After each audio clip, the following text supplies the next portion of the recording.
Shout out to the Dub. Hey, watch this. Hey, number one Dub.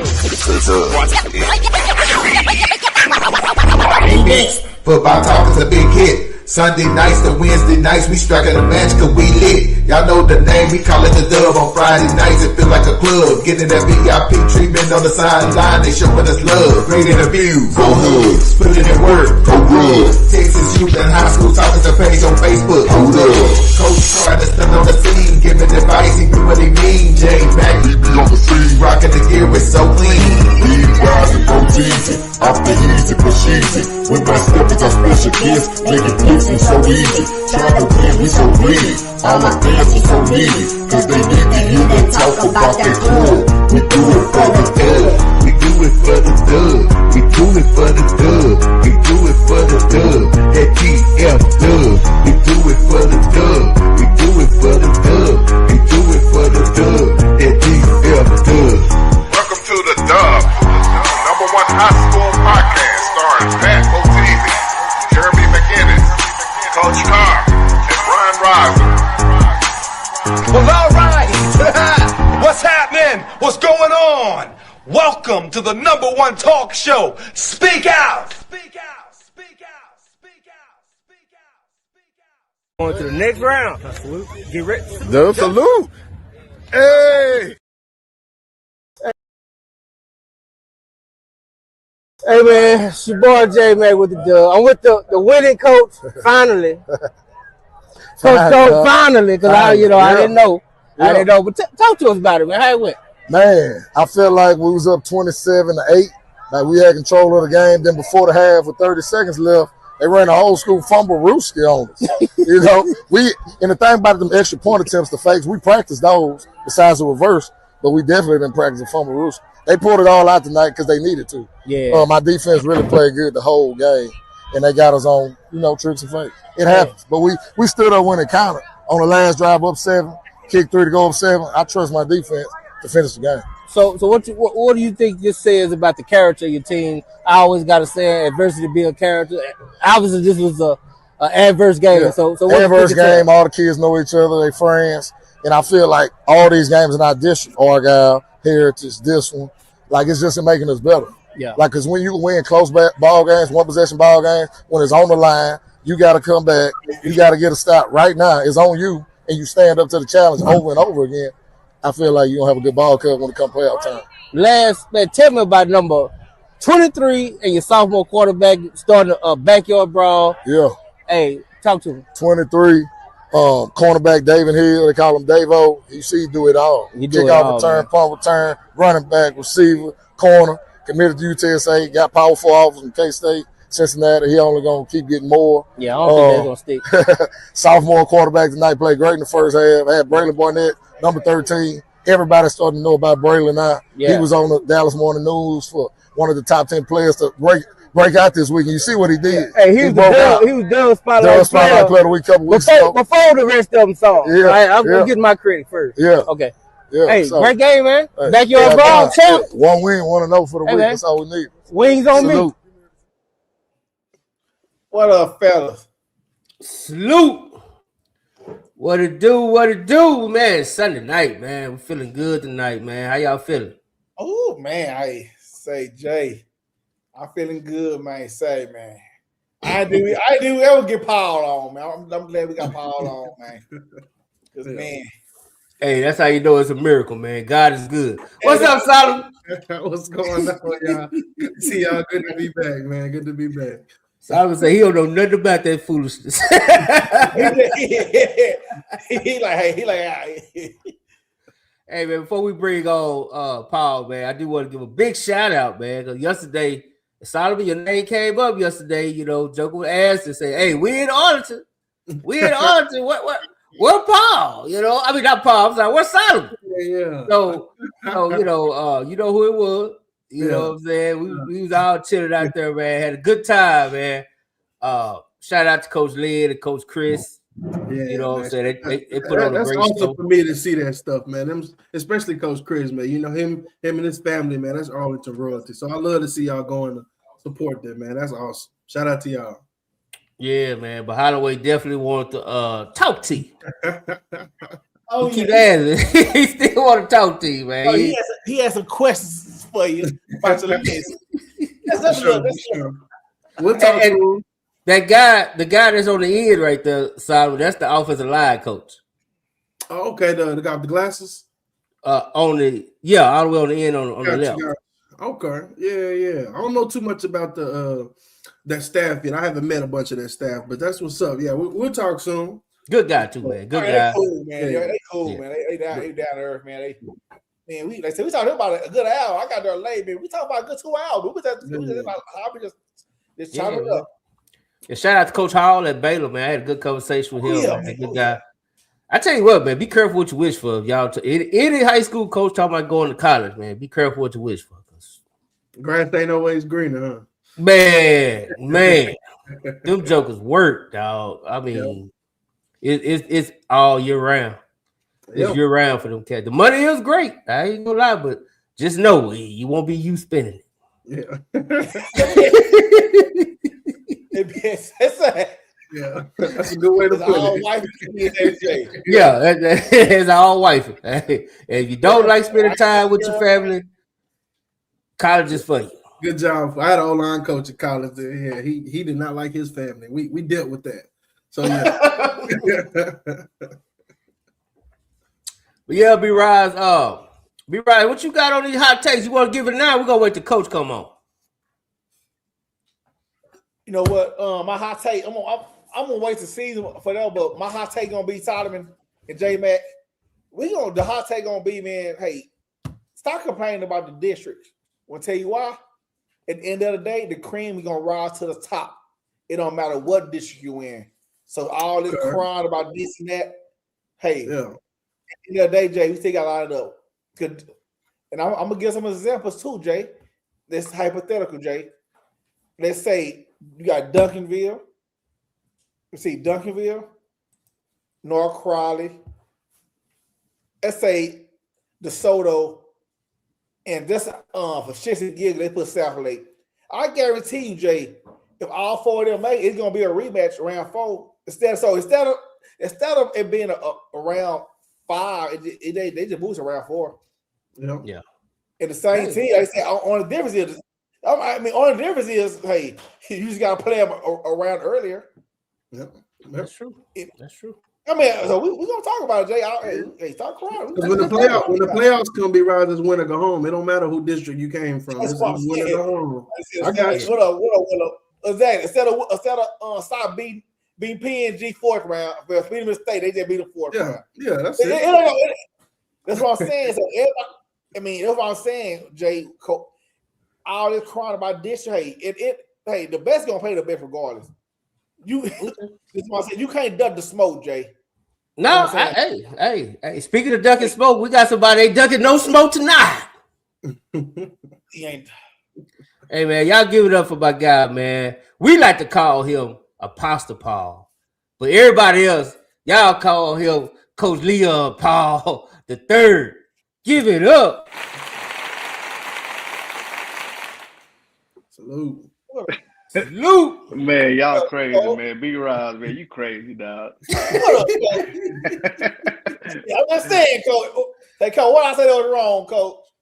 Man, look, it's always love, man. You know, just when y'all on the battlefield in the heat of the battle, you know, sometimes, you know, them bullets be flying, and if you ain't ducking and dodging, they hit you. But it's all love. It's all love. Already. Yes, sir, man. Hey, man, Coach Paul, glad to have y'all. A lot of people was asking me, who coming on? Coach Paul coming on. What y'all talking about? Y'all don't know. Hey, did nobody believe it? Did nobody believe this man right here? You know what I'm saying? He appreciate it. Hey, look. Yeah. I think I know that dude. You know what I'm saying? I think I know that dude right there.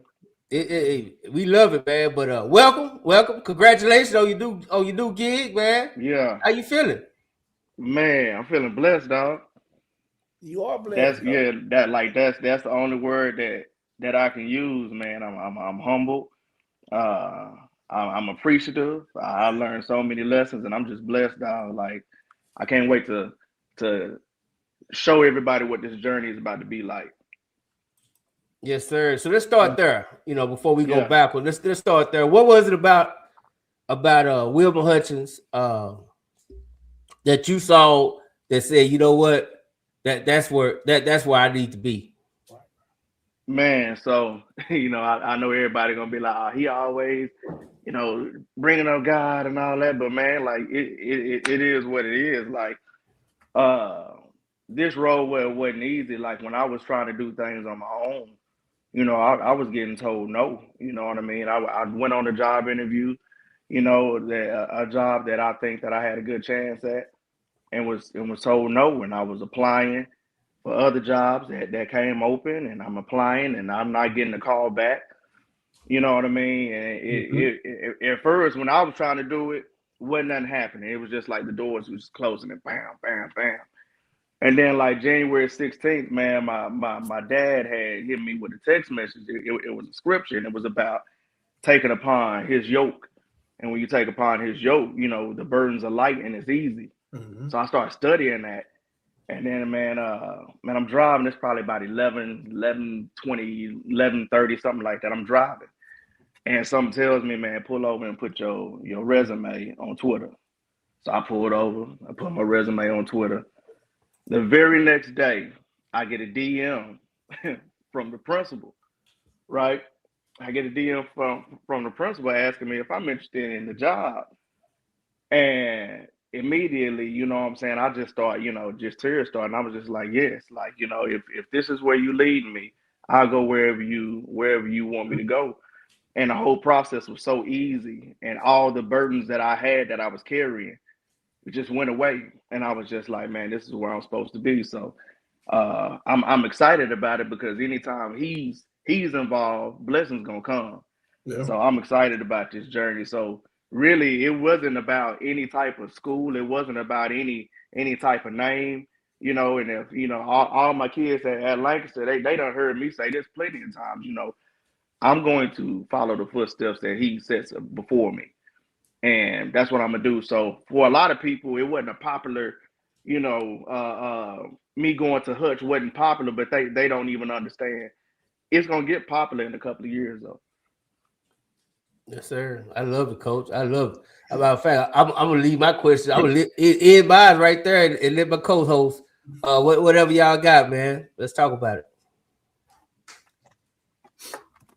And we can talk about anything. I ain't holding nothing back. But then they said when Jay told you were like, hey, it's no holds bar. You get whatever you want.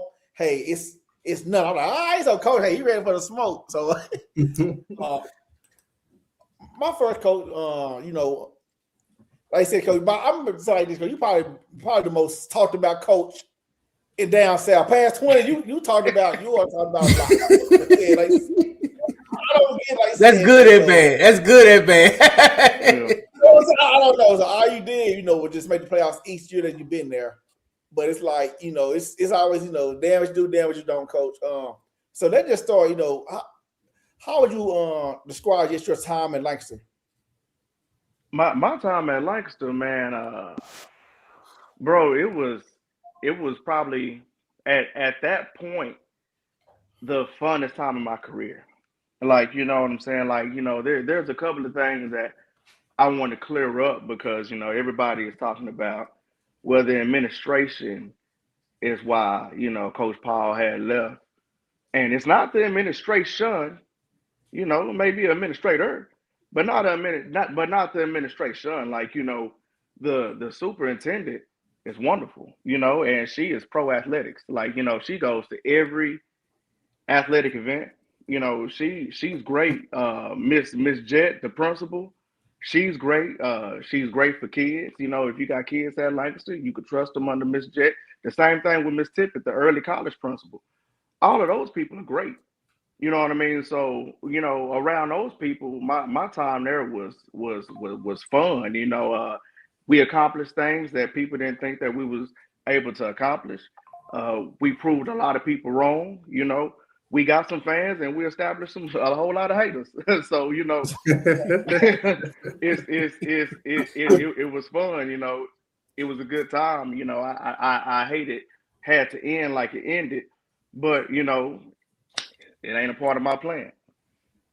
Another thing, Coach, like you said, you were there 5 years, correct? 4 or 5 years. 5 years. 5 You were years. the 5-year coach. The first 4 years you made the playoffs. You know, like I said, what you did at 5A, that district of Dooms. You was in 2 district of Dooms. You left 5A. That was a killer district. Yeah. It's a district of Dooms. You know, Coach, just my opinion. You know, you made the playoffs 1 year, and you're out as the coach. Do you somewhat feel that you got a raw deal in a sense? Man, just being honest, at first I did. You know, at first, you know, I had a lot of animosity. I did. And then, you know, man, I joined a new church, and, you know, Pastor had spoke about when things get uncomfortable, you know, those are the times when it's time for growth. Mm-hmm. And, you know, I had to, everything that I went through at Lancaster, you know, I'm so grateful for it now because I learned a whole lot of lessons that these kids at Hutch are about to benefit from. Okay, yes, sir. Okay, just one more. Don't pass to my boy Solomon, my little bro Solomon. Like I said, you know, you're gonna Hutch. I know you got to just kind of get everything established over there. But the issue with Hutch was we seen for past years. You know, the non-district will be pretty. It'll be pretty cupcake. They go 3-0, 4-0. But when district come, they losing like 4 other important games to make the playoffs. How is the Hutch district schedule, non-district schedule going to look moving forward that you were the head coach? So this year, you know, it's probably going to be the same. You know, what I don't want to do, and it's the same thing that I did at Lancaster. You know, I got to learn those kids. Those kids got to learn me.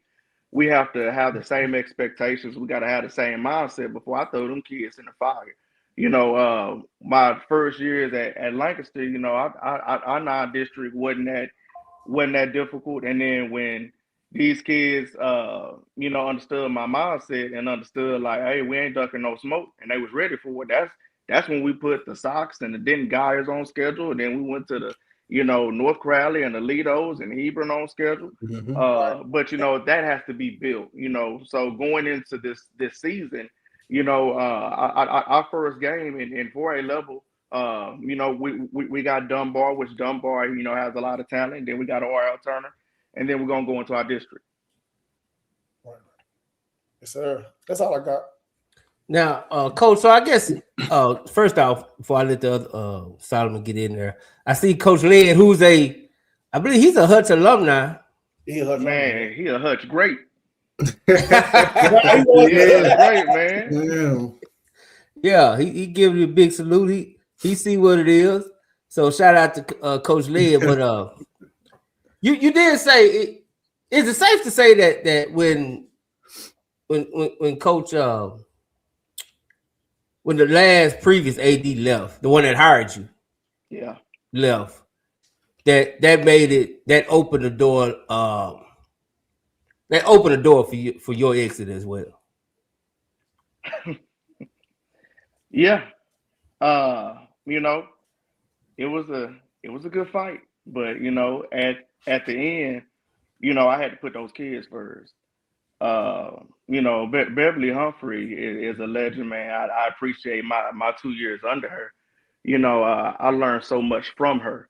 You know, not even just coaching, but in life. You know, there's a lot of stories that she had told me that she had to go through to get to her success.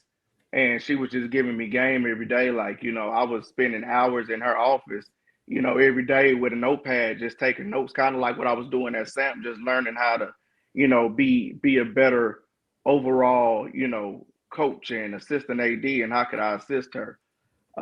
You know, so when she had retired, you know, a lot of that changed. So I missed that because it was kind of like, man, you know, the security blanket that I had, you know, it's gone because, you know, well, Coach Humphrey straight up, when she made the hire, one of our first conversations was, listen, Leon, you got 3 years to make playoffs. If you don't make playoffs, we're gonna have another talk in 3 years. And it was no gray area. So I love that. And I looked at Coach Humphrey. I'm like, man, we finna do it this year. Like we ain't finna wait no 3 years. And our first year we was able to go 10-2, and then our second year, we was able to go 9-3, and our third year we was able to make fourth round.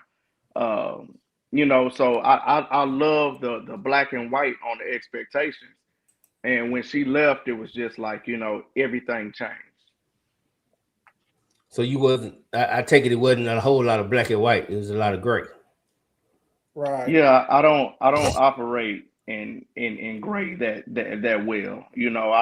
I like to understand the expectations, and if I fall short, have a chance to correct those, and make some changes, so I can get better and I can get this team better, or whatever team I'm with. Yeah. Willow, you got something, Coach? I know you just joined. I'm just listening, man. Hey, Coach, you said that you learned something. Like, give us an example of what you learned. Like, what was the one? Let's go. The top three things that you took from your experience that's gonna make you a better coach. All right, top three. Number one, perseverance. I thought I knew perseverance, but in my coaching career, I never really went through the type of adversity that I did in 25. So I had to learn perseverance. I had to learn patience, uh, especially not knowing where you're gonna go when you take a step out on faith. You have to learn patience. And then the last one, I had to learn forgiveness. It's real hard to forgive somebody, but here I am talking to these kids about the power of unforgiveness, and I felt like a hypocrite because I had that in my heart. So those are three things that I learned that I'm grateful for, because those are gonna be with me for the rest of my life, especially how I had to learn. Yeah. See, So now, I coached under Samples 2016 to 2021. My bad. Go ahead. oh no, I was saying now you over there with Barnett, man. How that's gonna work? Man, Barnett has been great. Barnett has been one of my biggest supporters. Barnett been showing me the ropes of Hutch. He done showed me the land and showed me where the pinks was and where the greens was, and and everything. He done kept me up on parents and their parents, and just the whole dynamics of Hutch. So Barnett's been great. Barnett, uh, he wants me to be successful, and he understands that I'm the head football coach, and I understand that he's the athletic coordinator. So we have that great understanding. Okay. That's dope. Because I'm gonna be honest, that was one thing that I heard personally that was holding that job back. As far as coaches that wanted to go for it, etc. So to hear what you said, that you getting along fine with the AC, maybe that was just more of just bad rumors. Yeah, see, people got it wrong. I ain't never not got along with somebody, until but I've always Well, been don't say a never, very Coach. easy person. Yeah, that's why. I've always been, a great person to work with. I've never, but before recent, I've never had a problem with working anybody, especially when it's black and white.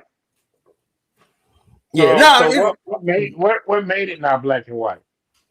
Like, because I keep hearing like other stuff. But like, what made your experience not black and white at Lancaster? Like, what All right, caused that such a disdain between you and that administration?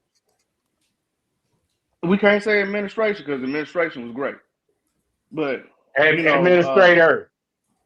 it was being told that I don't have anything to worry about when it comes to my job, And then when it came down to it, I had a lot of things to worry about.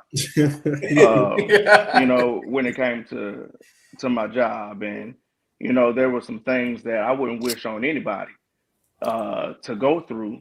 But I'm happy that I did, because now I can, let people understand, man. Like, when you stay in that word and you stay in your faith, like, no weapons formed against you will ever prosper.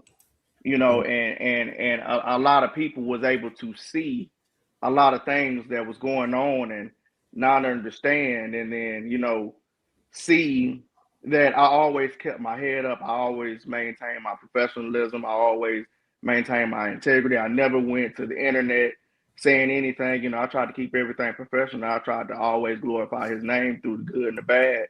And then now, to come out of it with this major blessing, being the head coach at Hutch, everything that came with that came with increase. So, you know what I mean? So, yeah. But let me Yeah, ask you this. Let me you ask you can ask this. me anything. What's up? How much of it you not going to the playoffs had to do with it? Like, how much of it was football that you could have controlled versus the other? You know what I mean? Like when I'm asking, like, what did you learn, like, from a football standpoint? Like, to me, you've always had perseverance, bro. You had that just by getting the name Apostle Paul. Like, that's why we call you that. Like, you can't count you out. You know what I'm saying? Like, you'll be a fool to count you out. I'm saying, how much of that, like, as far as the football part of it, had to do with you not being at Lancaster, and what did you learn from that? Uh, Man, I don't think football had anything to do with the reason why I'm not at Lancaster. If we keeping it a buck, like, you know what I mean.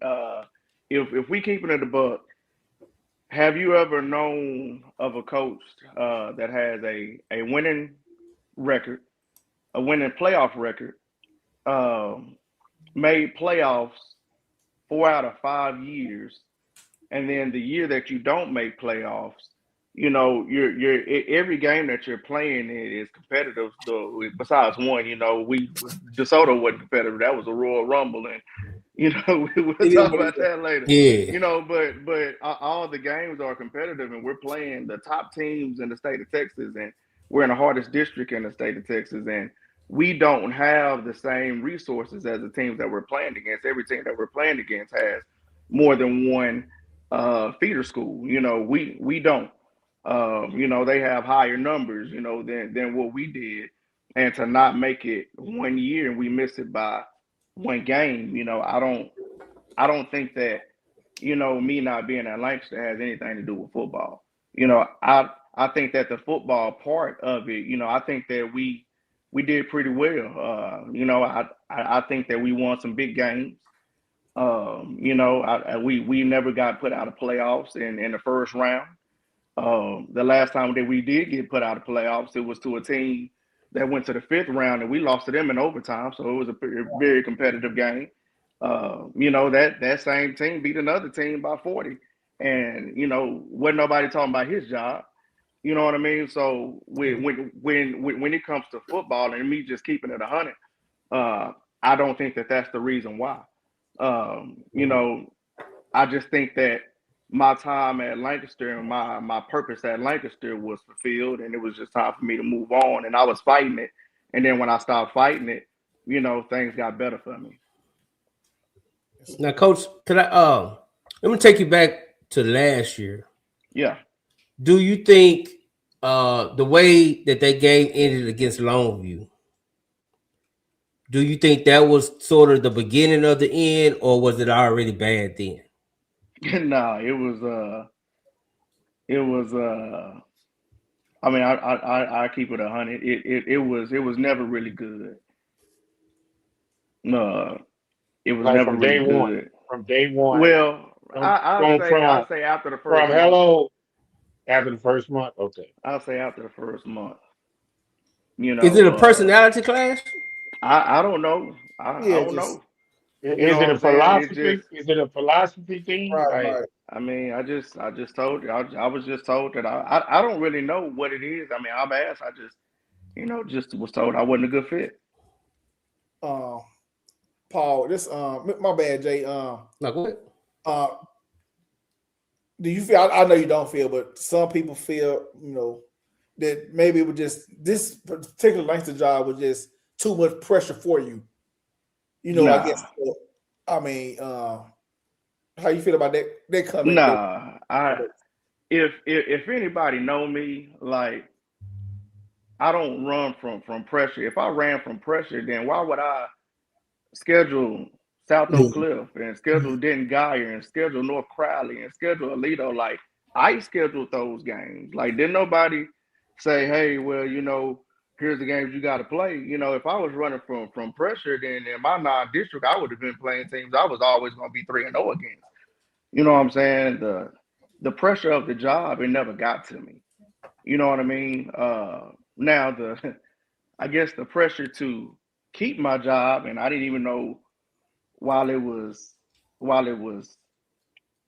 know what I'm saying, while I was up for grabs, I think that had took a toll on me. Yeah. But you say it wasn't a good fit. I'm just wondering, Coach. And you gotta, since we just keep it in the buck tonight. When a coach when your AD tell you that you're not a good fit, and you look at him and say, "My coaching resume is better than yours." Did that ever happen? Nah, man, I would never do that. Good, good, Coach Paul. Good. I'm just saying. But how do you know what a good fit is if my resume is better than yours? I see what you're saying. That's a good question. Yeah, right. Yeah. Well, that's y'all know. So in all fairness, right? In all fairness, and this is just me keeping it a buck because I can't really, as I've grown from the situation and I look back, it's hard to fault somebody because like when any coach goes into a new job, they want coaches under them that they picked and that fit their philosophy, right? And when somebody comes in, they have that right, to say, okay, well, the head coach that I was looking for is not what you are presenting. You know what I mean? But I don't know how to be nobody but myself. Yeah. You know what I'm saying? And what I'll never do is change who I am because I know that I'm made in somebody's image. And I'm proud of who I am and I'm proud of how I'm made. So I'm never going to change who I am to fit a job. And I think that that's kind of where, me not being a good fit was. And it's kind of, when it was said that I was giving pushback, I wasn't giving any pushback. I just can't see myself being any different. I'll be honest, Coach. I keep it true. I just keep it trio, man. But if you go because you give pushback, how the hell they hire who they hired? Man, first of all, I think that they made an excellent hire. You know what I'm saying? No, because that's that. If you know Jack don't. But, yeah, J-Man, but that's all right. That's different. I think. Well, I'm just saying, they're strong personality. Well, if you listen to what Coach is saying. Mm-hmm. But if you listen to what Coach is saying, I'm just trying to put it into. I'm trying to make it make sense. I am the forerunner for common sense. All right, but here's the common sense part of it. Hey, I don't want you. You ain't my choice. That's what it is. You ain't who I want. You know what I'm saying? Like that's just what it is.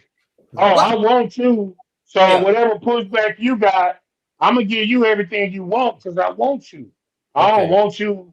I don't want you to succeed. That's what I'm hearing. You know, that's what I'm hearing. That's why I brought up what I brought up. That's what I was saying. And I think the thing that I wish have had happen different from you, Paul, is for you to make him eat his words, not somewhere else.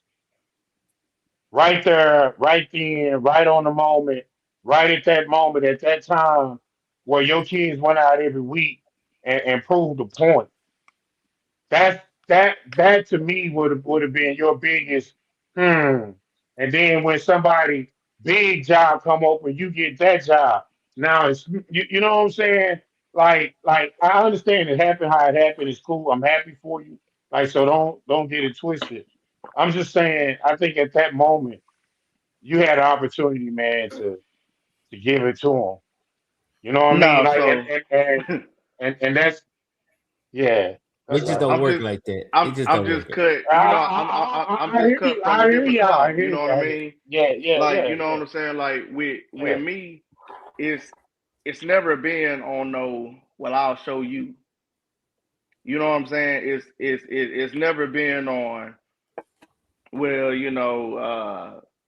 it's just for me. It's been on purpose. You know what I'm saying? Like I was It can at still be purposeful, Coach. Lancaster It can still be purposeful.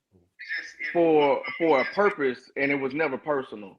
And then like even when we had met, and well the first time, because it. So when we start back in early January, you know what I mean, and we meet, and this is when it's all really coming into reality. This is after we just made playoffs and District of Doom and went second round and lost playoffs. When that game was over with, my wife she had a procedure, so I went on FMLA because she wasn't gonna be able to drive and everything. So I'm coming back in January, and I'm hyped. I got all this stuff. I've been at the house for a whole month. I've been doing nothing but reflecting on that season, saying, hey, you know what I'm saying? This is what I want to do in my head to get better. Whenever we have our meeting, I'm going to tell him, hey, these are some changes that I want to make. And I had no idea that when I went to the meeting, I was going to be the change. I was like, okay, you know what I'm saying? But it was never, it was never no altercation. Like when I first had got the news that my job was in jeopardy, you know, it wasn't no what you mean my job was in jeopardy. It was just, man, like if that's what it is, and then that's what it is, man. I wish you the best because these kids deserve the best. And if you want to get somebody better than me, then by all means do it. You know what I'm saying? I wish you the best on your job search. Of course, I prayed about it. Lord, if this ain't where I'm supposed to be, like just mark my steps for me. Yeah. And when all that went down, and I cleaned out my office, and kids were saying that they was gonna transfer, and they was withdrawing. Like kids was actually withdrawing from school.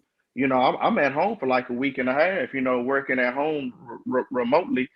Um, and I get a call and say, hey, I think I made a mistake. Would you come back? And I prayed about it, and I had this. I mean, if I tell y'all some stuff, man, y'all gonna think I'm making it up, but I promise you, I'm not. And I Coach, had this I dream ain't Hey, that doubt I nothing. low key heard that. Yeah, yeah. Go ahead. you know what I'm saying, and in the dream that I had, before I even got this phone call, I'm still at Orange and Black, and it's just like, man, say like, if you want me to go back to Lancaster, because at that time I didn't, because I was in my flesh. I ain't going back. You ain't finna do. I ain't did nothing wrong. All we did was win. I ain't never missed playoffs. I ain't going back.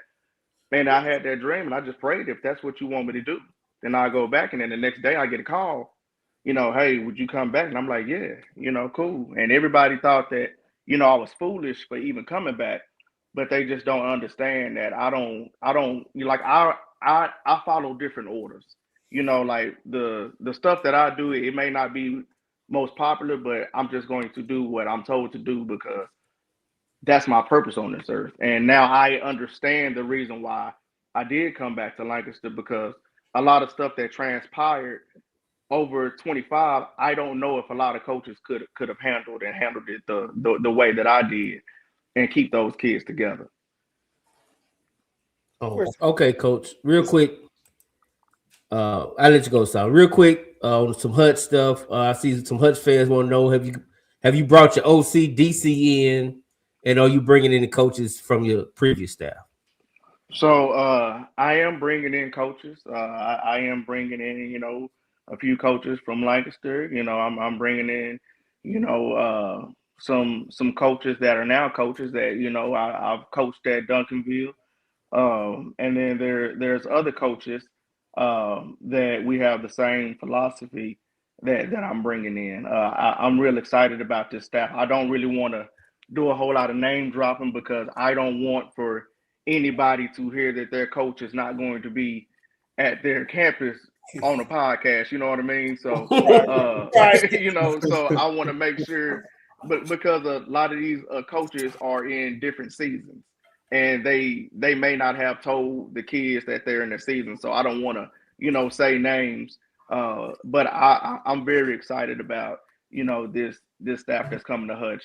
This staff that's coming to Hutch is either they played in the championship or they coached in the championship or they coached in the fourth round. So it's going to be a staff that has a lot of experience. Sound good. Go ahead, Solid. I'm sorry I kept you on hold this long. No, y'all good, man. Well, first of all, Coach Paul, like I said earlier, man, good to meet you. Oh yeah. I really like what I heard tonight, man. That's my first time really getting to hear you talk. So I really did like that. But before I become your friend, I do want to rip off the Band-Aid. I know no, for real, because I know I really try not to criticize and critique coaches. I posted before, I got a lot of family that's educators, that's coaches. So like 1,000% respect to what y'all do. But I've critiqued Lancaster probably more than I've critiqued anybody else. So I did want to acknowledge that, from the, like I talked about the Longview game, North Crowley game, I feel like y'all had a chance to win. Hebron game, I feel like y'all almost gave it to them. So I didn't want to ask you about Lancaster, and Coach Cardi asked what you learned, but if you've been there long enough, I want to know what's your vision for Hutch, this football team, the community, the school. Like, what's your vision for where you at now? My vision for Hutch is to be that team that everybody loved back in the 90s.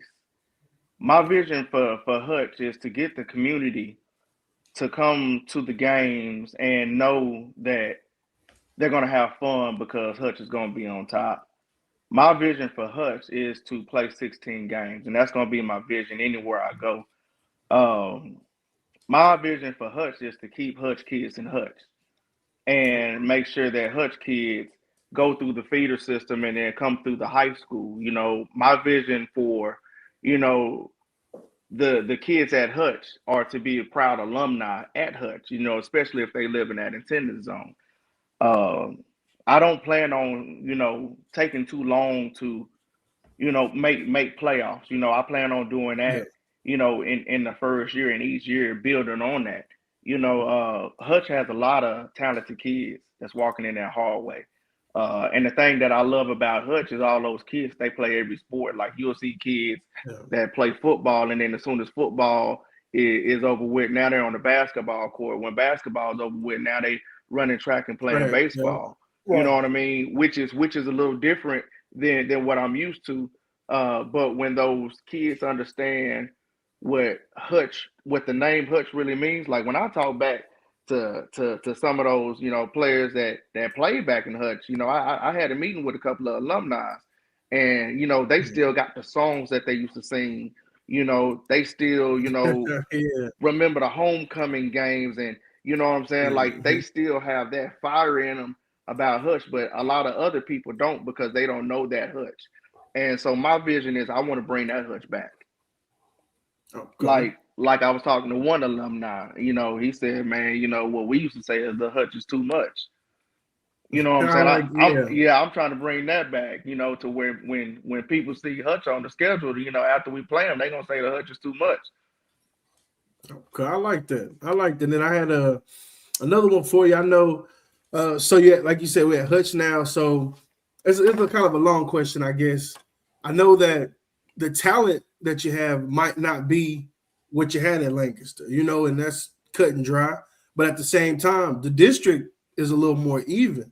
It's not necessarily such a big gap every week or a gap, really at all for you guys every week. So I wanted to know kind of what's your feel for this district? Are you excited about it? It's not going to be big pack stadiums every Friday night, sort of like what y'all had at Lancaster and playing at Duncanville's and DeSoto's. So how do you feel about this district? I know you want to win district. That's not what I'm asking, but the district, the coaches that you're going to meet, the coaches you're going to be working with, how you feel about being in this district now, for these next 2 years?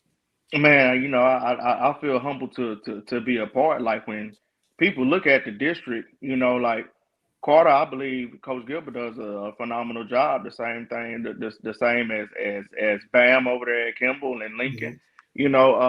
I think that all of those programs, are good programs. I think that all of those programs, have the same amount of numbers. Mine are going to have to grow.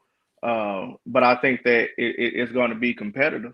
I know that me coming into this district, past season we wasn't at the top of the district, so I have a lot that I have to build. But I'm glad with the tools that I have to build it, because like when we talk about the talent level, like a lot of people don't understand, it's a lot of talented kids in Hutch. It's going to be up to me to make their potential a reality. And you know I what, think Coach, that's one of the I'm things sorry to that cut I'm you good off at. here. I'm sorry to cut you off here, but I did when Solana played Hutch in the first round last year, when I was working on the scouting report, I was actually very surprised. Like y'all had it wasn't y'all at the time, but Hutch did have a couple kids that, if they didn't have to go against the state champs in the first round, I think they would have had a chance. So absolutely, I don't think you're starting from ground zero necessarily either. Yeah, I mean it's just like a lot of people talk about college coaches nowadays because of the transfer portal, and there's a lot of college coaches that and I'm probably shooting myself in the foot right here, but I'm not. Of course, I'm not going to say any names, but there's a lot of college coaches that don't have to develop anymore, because now you don't have to get this 18-year-old that you have to teach how to play on the big stage. Now you can just get somebody that was already on the big stage that wasn't happy on the stage they was on, and bring them to your stage. Well, with me, I got into this business so I could develop and I can grow, young men. So when I'm looking around and I'm looking in the cafeteria and I'm seeing this 6-foot dude and this 6-foot dude and this 6-foot dude and this 6-foot dude and this dude that's 6 foot that's in the band that he didn't play football, that he need to be on. I'm like, man, there's a bunch of potential here. You know what I'm saying? And it's gonna be up to me and this coaching staff to make all of their potential their reality. But they just have to understand me. And right now we're in the learning phase of learning one another, because like I can see what I have, but I have to make sure that they can see what I see, because if they can't see what I see, then they're not going to believe what they can become. Absolutely. If that makes sense. Yeah, absolutely. Okay. No, that's my question. I'm glad I came today, Coach Paul. I've not heard you talk before, so this was like different. Like I got a lot of respect for you as a man, Coach. I like what I heard, man. You got a fan in me. Already. Hey man, I told you, man. Anybody talk to Apostle Paul? Oh yeah. Unless you the AD Atlanta, you go like, man. I'm just saying. Be easy on man. Like no, KB. No, I like KB. KB, my dog, but it is what it is. Job, and and just keeping it straight 100.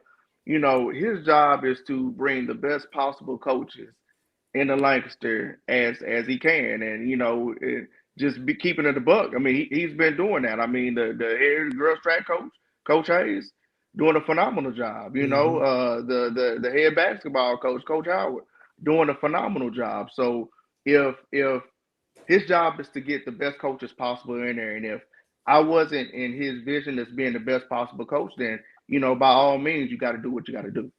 Yeah. Quick question. It is what it is. Quick. Like I said, I'm not saying. Like I said, their new coach. He's a great coach, but coach. I mean, as a 5-year coach, do you think your resume right now can stack up against any coach that ain't one state? I mean, outside of the obvious 3 or 4, one state, but do you feel your resume is just as good as any other coach? And within the first 5 years? Yeah. Within the first 5 years, I think that my resume would be very, very competitive to a lot of coaches across the state. I'm very proud of what I've accomplished in 5 years. Some people work 5 years and they're still trying to make playoffs, at different schools and trying to get things, growing. And then, for me to come in my first year, make playoffs, and then within the third year, make the fourth round 2 games away from state and losing overtime, and playing the type of people that we played. My record could be a lot better. If I wasn't trying to get those kids scholarships. Like, one of the reasons why we played on the toughest teams is when them college coaches come in and they see the highlight tape. I can say, hey, and by just so you know, he's making these plays on the kid that you offered. You know what I'm saying? He's making these plays on one of the best defenses in the state of Texas. It's not just a highlight tape because you're faster than somebody. Like, you got to be a football player. So now when these college coaches come in, and that's why, a lot of the kids at Lancaster, was able to get those scholarships because they earned them because they played against the top talent. So I saw somebody brought up a name. Do you are you familiar enough with your Hutch guys to tell us who are some of the guys that you already see that you got plans for? Man, yeah, it's a lot of them. Q Gaston. He played quarterback last year. I think he's an unbelievable athlete. He's good in track too. He was at quarterback last year. I might have some other plans for him. But he's good. You got Cam Buster. He's about a 6'3" corner. I think that he's gonna be special. He's also a basketball player. You got Big Chris. He's a basketball player.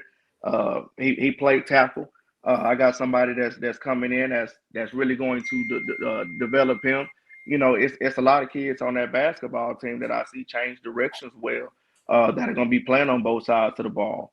And then there's younger kids like Savion. He was a freshman that, he got moved up later on in the season and played varsity. He's doing everything that we asked him to do. He's getting strong in the weight room. He's running track.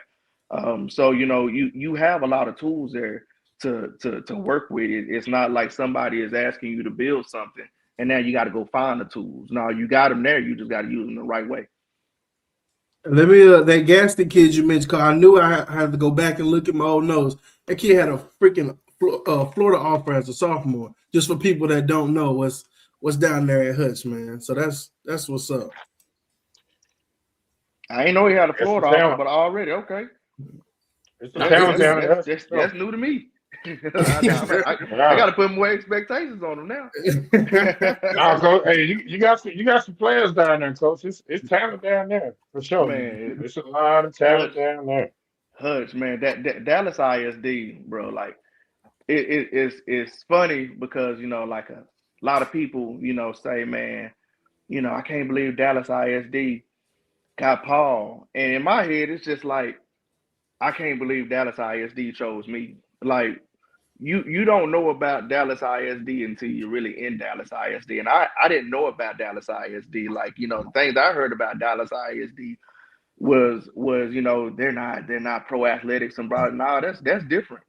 Like, everybody that I met in Dallas ISD from the top to the bottom have been nothing but supportive. Like, they have been a breath of fresh air. Like, when I was talking to the principal, and he was just like, man, how you liking it? And I had to tell him this is the only way that I could really explain so he can understand how I felt. It was just like, man, it was like, previous, like I was in a burning building and the only thing that I was inhaling was smoke and I would just had to try to survive. And then it's just like, when I get out that door, that's Dallas ISD. And it's just like, it's my first breath of fresh air.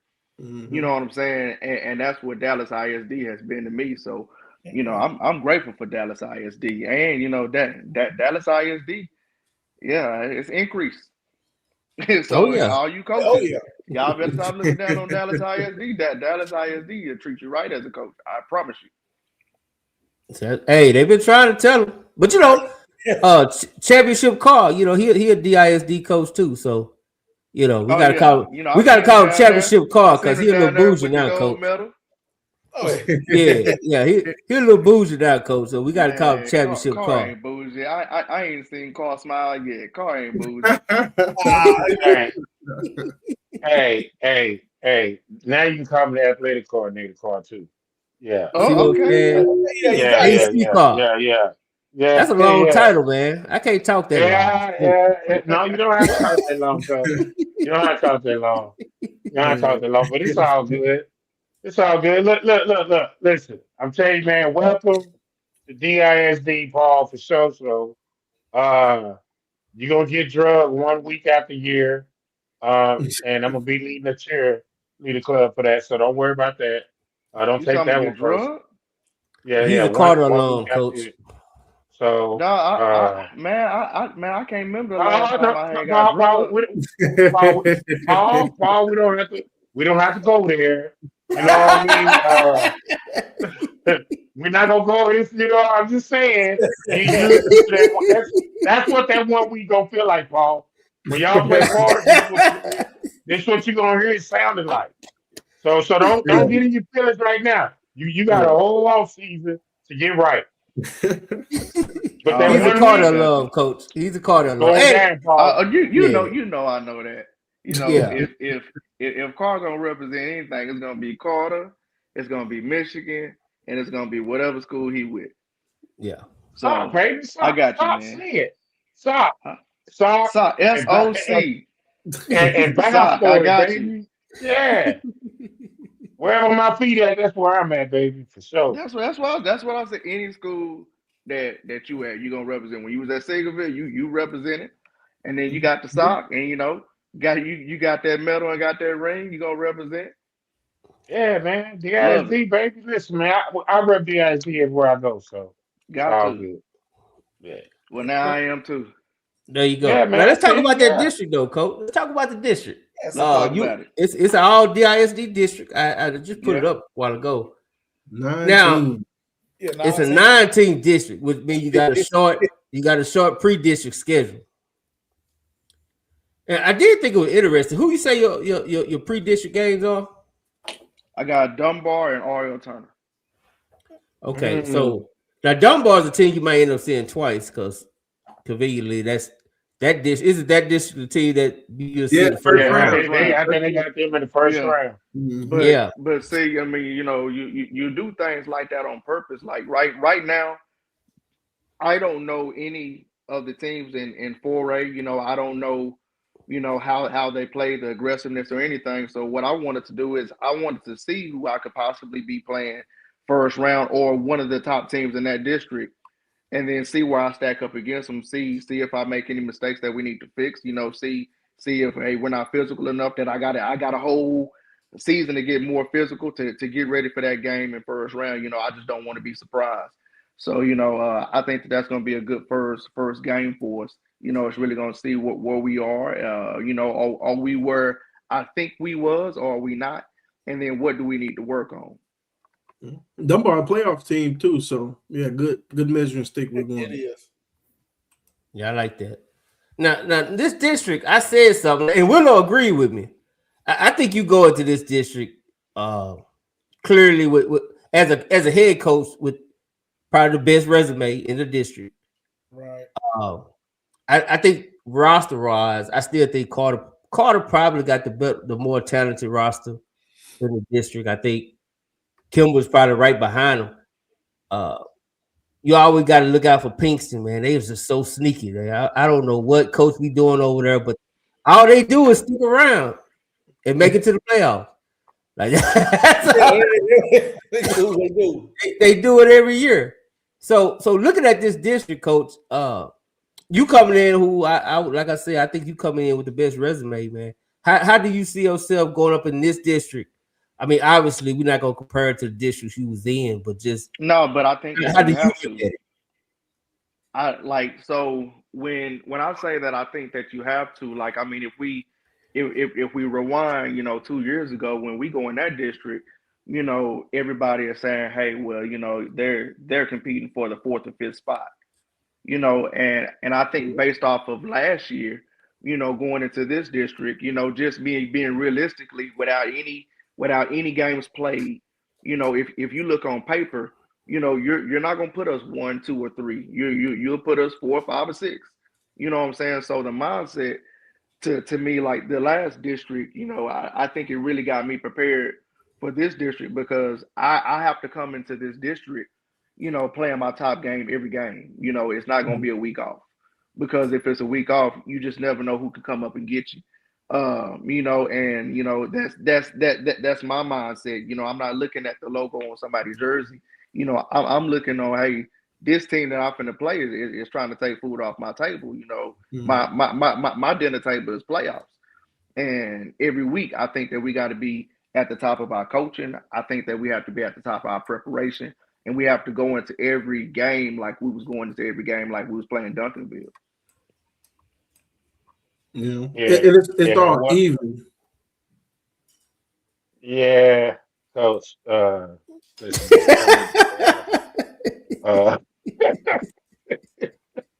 I mean, if you but don't make the play, like like you don't make the like playoffs, Coach. Listen, you say that, and I know what you're saying, and I'm with you, 1,000%. I know you're being politically correct. no, I I'm get it. not. Like check me out. Okay, This okay, well, okay. this Hold would on, be Paul. different Okay, if Hutch wasn't 2-8 last year. Like I can't come in there and assume that just because I'm there that it's just all gonna turn around. There's a lot of things that have to go on. You know what I'm saying? It's not like I'm coming in to a program that was 10-0. You know, like I did when I came into Lancaster. You know, and I had to be realistic. yeah, You know what I'm saying? I'm yeah. coming into a program that was 2-8, and now it's up to me and the staff and these kids and the administration to make sure that we flip it. I don't think it's as hard as you think it is. Well, that's good. I hope it's not, but in my head, I'm saying, okay, this is another mountain that I got to climb. So I'm going to prepare So, that way. for sure, as you should, as you should, as you should, as you should.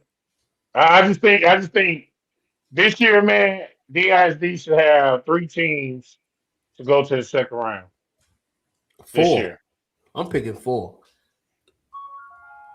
They was the district of sweep last year. They got swept. It's time to make amends the next 4 years. Correct. The coach, I know you are 817 yeah, baby, yeah. Yeah. but we sweeping Funky Town. Hey, I'm with it. Where you from, Coach Paul? Man, a little bit of everywhere. Oh. 817. Like this is no like I probably went to probably about 12, well, not that many, yeah, probably about 8 different elementaries. I went to Sycamore, I went to Souder, I went to Hummel, I went to Greenbrier, I went to Glencrest, I went to it's a couple of other schools in there that I'm forgetting. And then in junior high, I went to Everman Junior High, 7th and 8th grade. 9th grade, I started out at Everman. So that team that won back-to-back state championships, those were actually my graduating classmates. And then my sophomore year, we moved to Arlington, and then I graduated from Arlington High. Oh damn, I can't salute. Okay, got you. Kick them coats. Nah, they get kicked. But so you would have went to school with Matt Step then, wouldn't you? Yeah. Oh, Matt Step. Yeah. I think he when he was a senior, I want to say I was in 8th grade. Ah, So like gotcha. so Matt Step played basketball with like Timothy Lightfoot and Bird and you know, all those guys. Okay. Well, that's what's up. I didn't know that about you either. That's what's up. See, I know That's I your like 817 homie, yeah, Simon. I like you for 817, man. I got it tatted up. I got long sleeves on. I got it tatted on my arm, man. 817. that's what's up. I graduated from Bowie, so yeah, it's what's up. That's what's up. We Yeah. was 6-0 my senior coach and lost to us. We beat Martin, lost to a sorry ass Arlington school. So that's why I don't like Arlington, man. It just Yikes. Yikes. yeah. It be like that sometimes, man. Yeah. When I was in high school, we went to the 4th round and lost to South Lake. Ah, yeah. Shame that. A whole lot of people lost South Lake back then. I said, Right. South Lake, and the thing about that game, we was actually up at halftime. And you know, we go in the locker room like, yeah, this is it. We finna win state and come out second half, and it was not pretty. South Lake showed up. Yeah. South Lake showed up, and it showed up in a big way. That's what's The up. end of score ended up being 52-33. Oh wow. Yeah. You know, Coach, I got a question. Oh, I'm sorry, B. Right. Let me get this in. You can get it. go ahead, Jay. Go ahead. I got somebody sent me a question about you working with Barnett and him showing you the ropes is, and I don't know if they being funny or not, but they just said how much are you gonna learn from him? Consider, you know, they had them down years these last couple of years. So you learning like what not to do, or you just more or less learning the community? Man, so what Coach Barnett brings to the table is, he's been over there for such a long time, so he knows the lay of the land. And then, the thing that I really appreciate about Barnett, because I'm just gonna say I really appreciate it, is he's not trying to talk football with me. You know what I'm saying? He's not telling me, here's what you need to do on offense, and here's what you need to do on defense, and here's what you need to do on special teams. And I'm saying, no, I'm not doing that, and now we're like this. The conversations is not about football. Like, he was happy that I got hired. You know what I mean? And he's treating me as such. Like, he's giving me, so much support that, because I kind of forgot how support felt like. You know what I mean? And he's coming in and, hey man, you need to go talk to this kid because this kid got this going on at home. Or hey, this kid right here, he's a really good kid, but you got to watch out when he does this because these are his mannerisms. Like he's giving me so much game with the team that I'm inheriting, that I appreciate. But it's not so much as scheme. He gonna let you handle that. Yeah, but as far as like taking me around the neighborhoods, like this is where most of our kids stay. This is your feeder school. This is your elementary. This is like, you know what I mean? So all of that is very much appreciated, and that just shows the type of support that because he don't have to do that, and he's showing me something every day. As I was gonna say, it sounds like it's somebody that's trying to set you up for success. Exactly, he is, and man, I appreciate him. I appreciate him, and then the principal is awesome. You know what I mean? The principal, I mean, that's the only word that I can use to describe Mr. Nevels is awesome. He understands athletics, and he's trying to make athletics at Hutch, a lot better for coaches. Okay. Let me ask you this then. So I know you were at Lancaster. It's a little different now at Wilmer Hutch in terms of, so like you said, from Arlington. You're not coaching Arlington kids at Wilmer Hutch. You're coaching a different kind of kid. Is that how are you going to be prepared to handle those kind of kids? Because some of these kids, they only eat at lunchtime. You know what I mean? Some of them they help them pay bills. Like it's just a little different. So I just want to know how you going to handle that part of it. Man, I believe kids are kids. Like, I've coached all types of kids. I started my career at South Grand Prairie, then I went to Crowley, then I went to Kennedale, then I went to back to Crowley, I went to Duncanville, Lancaster, and now, Wilmer Hutch. And if you talk to any of those kids from any of those schools, they'll say, hey, Coach Paul is Coach Paul.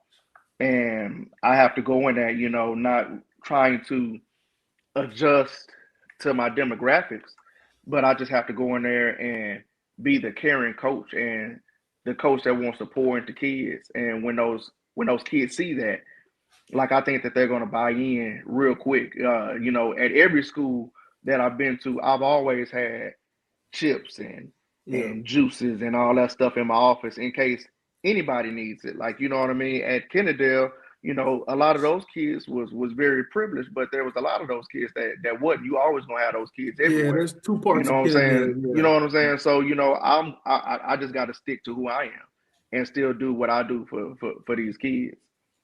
Okay. Yeah, that's tough. B-Rod, you had something? Oh yeah, Cole. I know Kenny Care. I know that's y'all feeder school, but back there in that Wilmer and that Hutchins area and farther back south. Do y'all got another feeder school by chance, or that's y'all have one feeder school? So from what I know is Royce West is our main one, and then the other one we may get kids from there. We may not, but it's just different. Which I got to get used to it. But I want all the kids to stay in our attendance zone, all of them.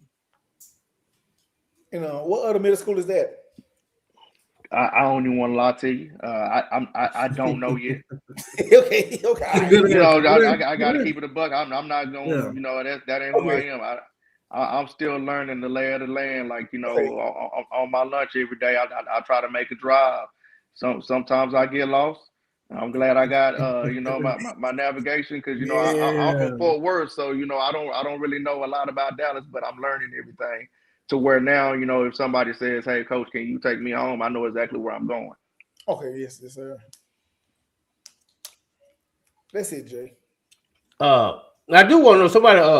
Shout out to Coach Holmes. He said, "What's going to be how you guys going to look schematically? I know you're going to have a lot of two-way players on this, which is a lot different from where you was. Are you coming in with the same, the same offense, defensive philosophies as Lancaster, or do you feel like you need to change it up a little bit to fit more of a 4A style?" No, so I think coming in with the same philosophy. Now, well, the philosophy would be the same, but coming in with the same type of ideas that I had at Lancaster, I think that that'd be very arrogant because I haven't seen these kids and what they can really do yet. You know what I mean? So what I got to do is I got to take what I see in my head to what I see in front of me, and I got to make that match. You know what I mean? So there's a lot of things that I want to do, but if I don't have that personnel to do it, I'm not going to force it. And I've been very blessed to have been in a lot of different offenses. So I have a lot of different schematics in my head, and I've been blessed to be in a lot of different defenses to where I'm going to do what's best for this ball club. Are y'all doing spring ball, or y'all gonna take 2 scrimmages? So we can't do spring ball because we 4A. Oh yeah, okay. But that I can see how that could benefit you in this situation because you're not gonna really get to see what you got till August. Oh, I'm gonna see what I got. I promise you. Well, Now with the we may pads not on, be. Yeah, I'm about to say now. Now we may not be in helmets and shoulder pads, but there are other ways that I can test who's physical and who's not. Okay. You know what I'm saying? And who's tough and who's not. Here's what we need to work on and what we don't like. I don't really need the helmets and shoulder pads to see that. So as soon as track season's over with, because I really don't want to. Me, I'm pro every sport. So I'm gonna do what I do when I have my kids. But with whatever secondary sport, and some people third sport that they're in, they have priority. So when all those sports is over with, is when we're really gonna get to work. Right now, we're just working on strength. For us to do what I want us to do, we have to get stronger. We have a lot of length. Just a lot of 6'2s and a lot of 6'3s, but they're not benching 240 pounds, 250 pounds. Yeah. You know what I mean? So that's one of the things that I know that right now that I can fix, because right now it's just me. Like the other coaches that I'm bringing in, they're still at their different campuses. Yeah, finish out So the as year. far as strength and conditioning, as far as knocking on classrooms, as far as if a kid is in the hallway and they're getting in trouble, like that's all me. But I'm having so much fun because I ain't been able to do. I ain't been able to be so hands on coaching in a long time because I trust my coaches and I don't micromanage. So right now, me running the weight room, I ain't ran the weight room in 4 years. I'm having fun doing that. I'm having fun, actually being hands on coaching. So coach, so as of right now, is it safe to say that you don't really know how many kids you have in a football program then? That is safe to say. I have a general assumption, but you know what they say about assuming. You know what I mean? But the kids that I know for sure I'm excited about every last one of them, especially after going to the track meet this week. I right now I'm not looking at what times they ran. I'm looking at how they competed. And with the kids that went out there, they were very, very competitive. And some of them had shocked me. They was a lot faster than what I thought. Sound like it's gonna be a great time. I will say this. I'm excited, man. I'm excited. Wilma Hutchins, man. I'm assuming you haven't been to a Wilma Hutchins homecoming yet. I've never went to a Wilma Hutchins. Well, the only time that I've ever been to Hutch Stadium was when I was at Kennedale back in, I want to say 13 and 2014 when we played Hutch. So I've never been to a homecoming, but I heard that the homecomings is live. Like likes the homecomings be live, but I heard Hutch. No, Hutch is top tier. I top heard tier. the Hutch is too much on homecoming, dog. The Hutch is too much. So I'm looking forward to that. Hey, yeah, no, you got a good alumni base. You know, you just got to give them a reason to get rowdy. But yeah, they shows up, man, and nothing better than when you when you go in the right direction and everybody just fall in line with you. But yeah, that Hutch homecoming is something else, man. Y'all get ready. Make sure y'all ain't playing. Y'all ain't picked the homecoming game yet, eh? No, not yet. Not yet. I'm still waiting to see. So we have all the games lined up, but in Dallas, there's so many high schools to where you have to wait and see where you're gonna be playing and everything like that. So I want to get all that established, right. And then sit down with the athletic coordinator and the principal and say, okay, here's what we want homecoming. Carter or Kimball. What you say, Coach Carl? I say, y'all gonna make Carter homecoming? Man, look. To me, a game is a game. You know what I'm saying? Okay. A game is a game. And when you plan on winning every game, it really don't matter who you play on homecoming. But that's not gonna be my choice. That's not gonna be just my choice. It's gonna be a lot of heads that come into that. Well, the principal went to Carter. The principal went to Carter. He might like that. Interesting. We'll see what's up. Yeah. I think y'all should do that. I think you should make that phone call. Yeah. It got to be Carter or Kimball. Whichever Carter one. Kimball, dog. You got to pick one. You got to be. Well, I got a lot of teams to pick from, so I mean I understand everybody got a. Well, Coach, you got a lot of teams to pick from, and you got a lot of teams to pick from. Yeah. Hey, do you want the game to mean something? If you want to bring out the best, and you say you like pressure, you want to bring them out, bring them out. We tell you how to bring them out. If y'all don't want to bring them out, Coach. Look, tell me if y'all are trying to peer pressure me, I ain't never been peer pressured. Hey, you get used to it. You got to play the game anyway, Paul. Like, you got to play the game. Like, man, Paul, bro, man, you know what they saying about you? I ain't got Facebook because I don't even care. I don't even care. Paul, I hear you, Paul. But look here. What's up? Go ahead and make Carter Kimball your homecoming game. We're gonna see. We're gonna see who's gonna be homecoming. I'm just saying, listen, it's gonna be live because Waterford ain't even a home game. So make it a home game. Yeah, how you just go? Hey, Carter, look, I know we supposed to be playing somewhere. Y'all supposed to be the home team. I'm Wilma Hutchins, and we gonna be the home. Come on, right. Hey, Coach, just go ahead and take that stadium, Coach. Just go ahead and take it. Y'all crazy, man. Hey, welcome to DISD. We're gonna try that. Coach Carl trying to tell you, welcome to DISD. Yeah, you don't want to listen, Coach. You don't want to listen. Y'all crazy, man. Listen. I need you to go call Bart Booker. Book tried to make this game football so got their own hard. I said, hey, you're in DISD, dog. It ain't that complicated. It's football. You know what I'm saying? So just you'll be fine. You'll be fine, dog. You'll be fine. Yeah, wow. Now, I'm gonna tell you, don't nobody want to see Conrad. Don't nobody want to see Conrad.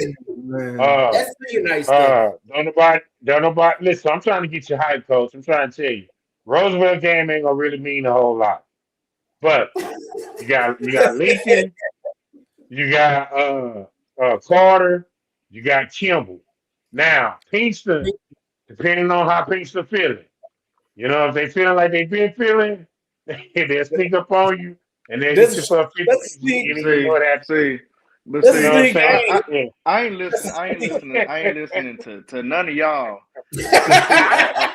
A couple of years ago, y'all was telling me, man, Cedar Hill ain't got nothing. Cedar Hill ain't got nothing. I didn't tell you that, Coach. I didn't tell you Yeah, y'all that. did.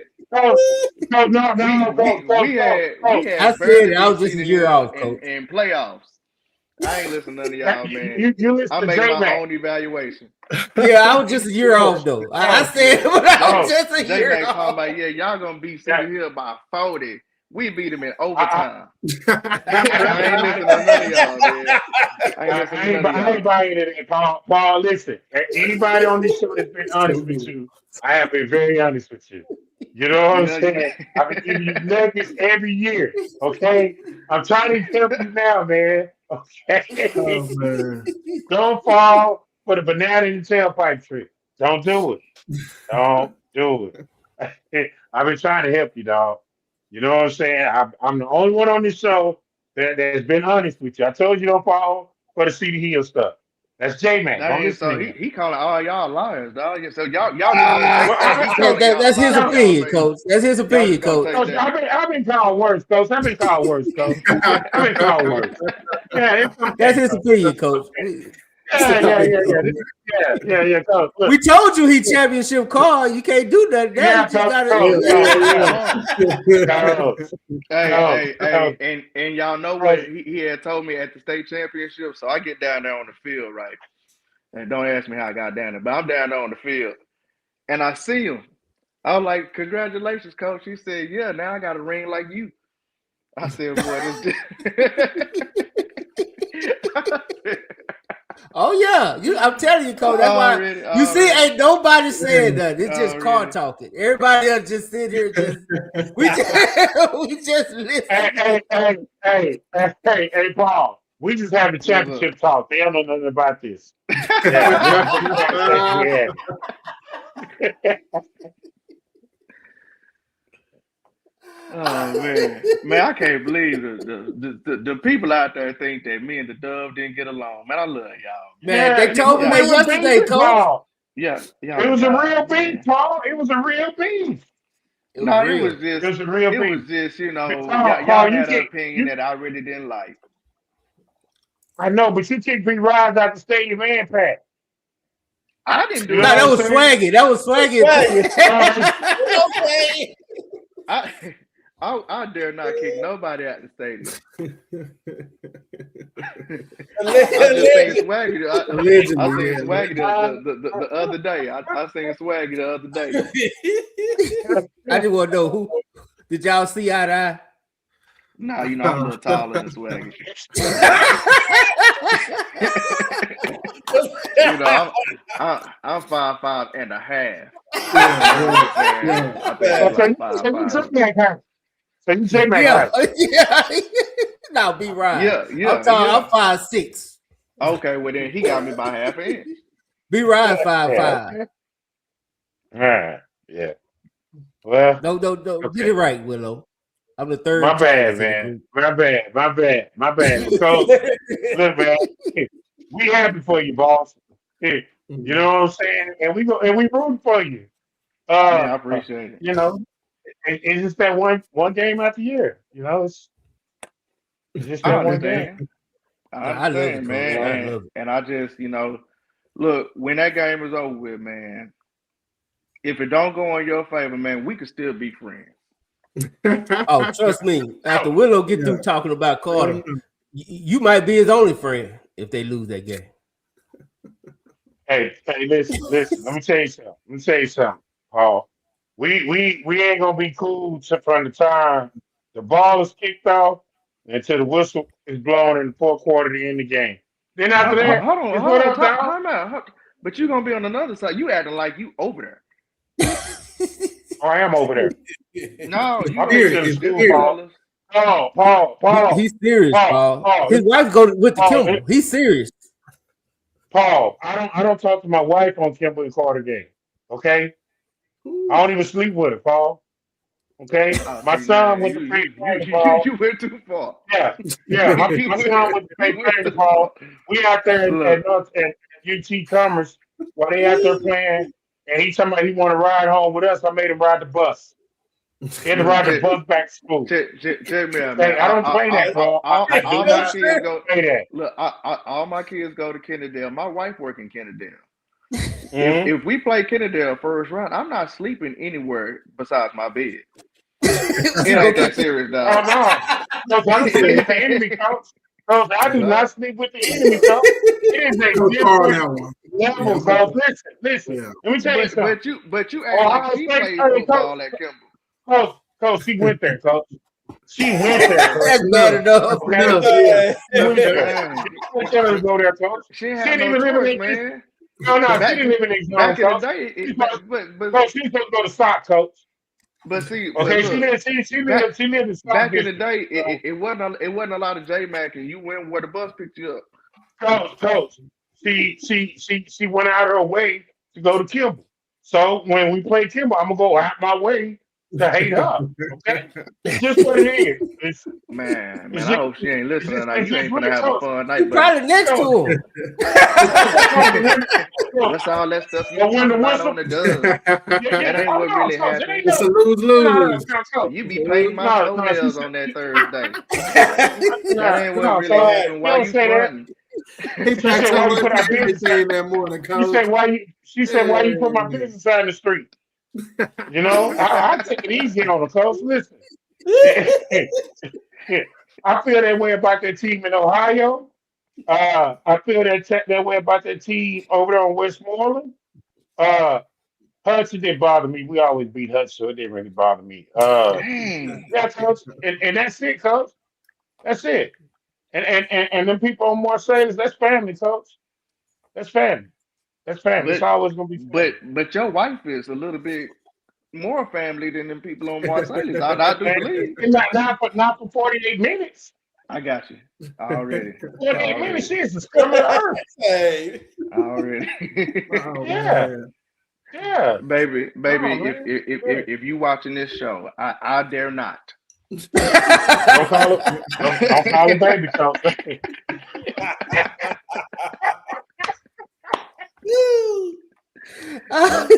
Cause he keeping a happy hole. They play Kennedale. It is what it is. You know, it is not personal. You when you married me, you knew my goals, and my goal is to win a state championship. They're in the way.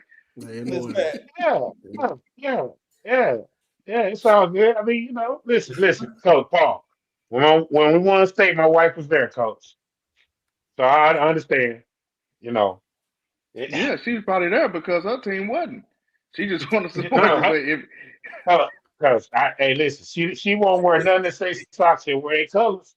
It had to be an Oak Cliff Native shirt or something. But she ain't gonna put on no socks. But me, I wear Kimball stuff, Coach. I be out in these streets in that Kimball gear. No, you wear it, because you be making that gear. Because it got willow on it. Trust me. It got willow on it. That's true.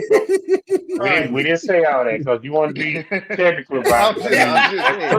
That's true. Look, y'all asked me when I came on here to keep it a buck. I got to keep it 100. And I think I did a pretty good job of that. You did a great job, Coach. I ain't gonna lie. I think you answered all the questions. Should everybody have no other questions? We could close that chapter in the book of Paul because this new chapter is gonna be something else, man. I'm excited about this new chapter. I made this. Let me see. Who put it up here? Let me see. There he is. Hey, there we go. There you go. I don't know what that is. I don't know, but is that a whistle? Yeah, that's the whistle. Yeah. I had got so mad I had bit the whistle off because I'm a dog. There we go. Okay. There we go. You look like Alonzo Texas. What did you say? You look like Passer. Man. Passer ain't up there, J-Mac. Put that picture back up there, J-Mac. Passer somewhere chilling in Anna. Look at him. That's the beard. That's that beard. Yeah, that's Tussin. Hey, I look kind of tall in that picture too. I look like I'm about 5'9". Hey, Tussin probably about 6 foot. Shoot, I wish I could be 6. If I was 6 foot, y'all probably wouldn't know me.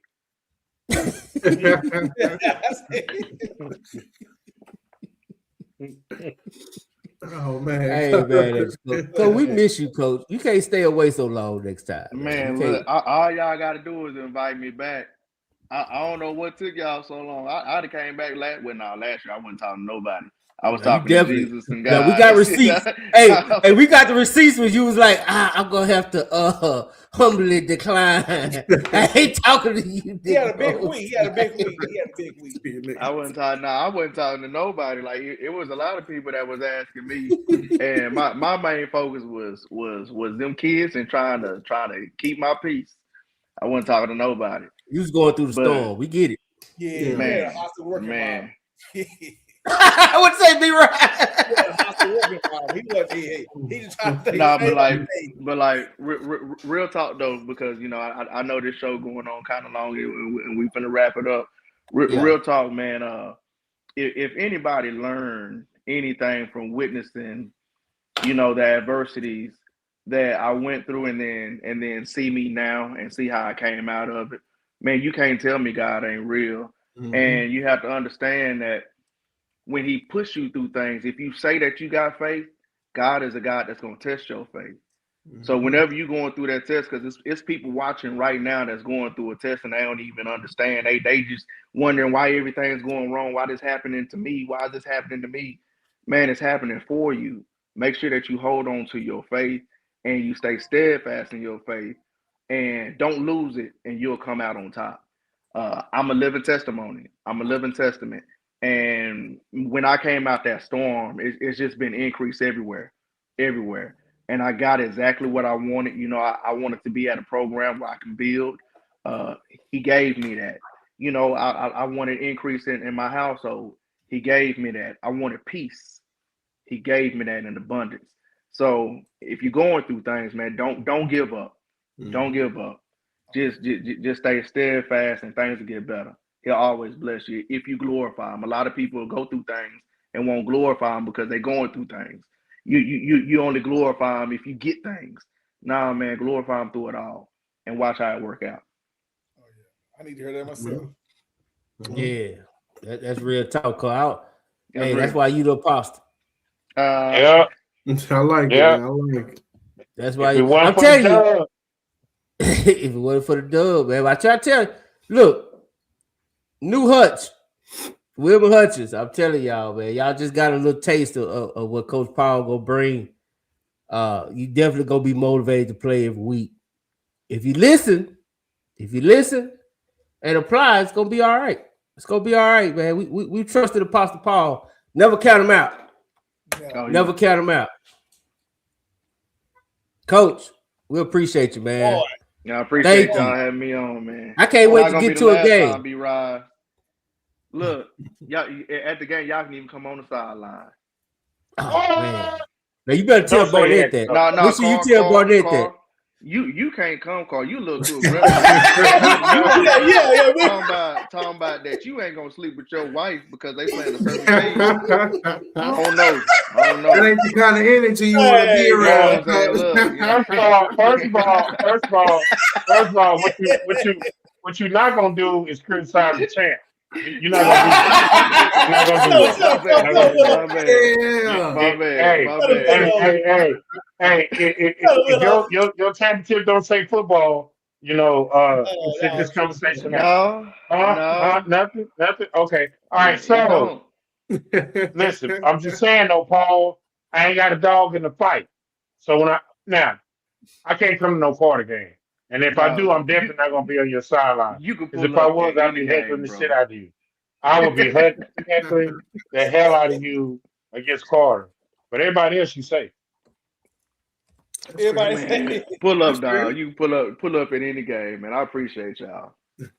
Oh, most definitely. Hey man, we cover, man. Like I said, just make sure you let Barnett know. Already, I will. He was on a media strike too. Oh yeah, I think he mad at too. If you wasn't aware, y'all boy time together, Paul. It be like that sometimes. That's probably why y'all get along so good. You like, yeah. I ain't like them ninjas either.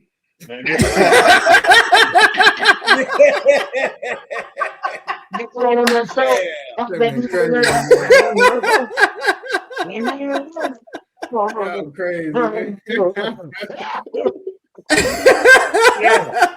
They both was in there Willow talking. You hear that dog? Man, I don't even talk to her. I don't talk to him either, coach. Boy, I got so many. Ooh, I done made some people mad. I got a lot of text messages.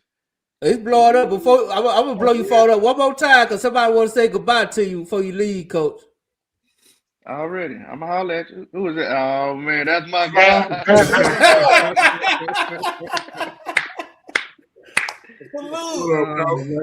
Hey, speaking of DISD, man, this the Kane. This the Kane.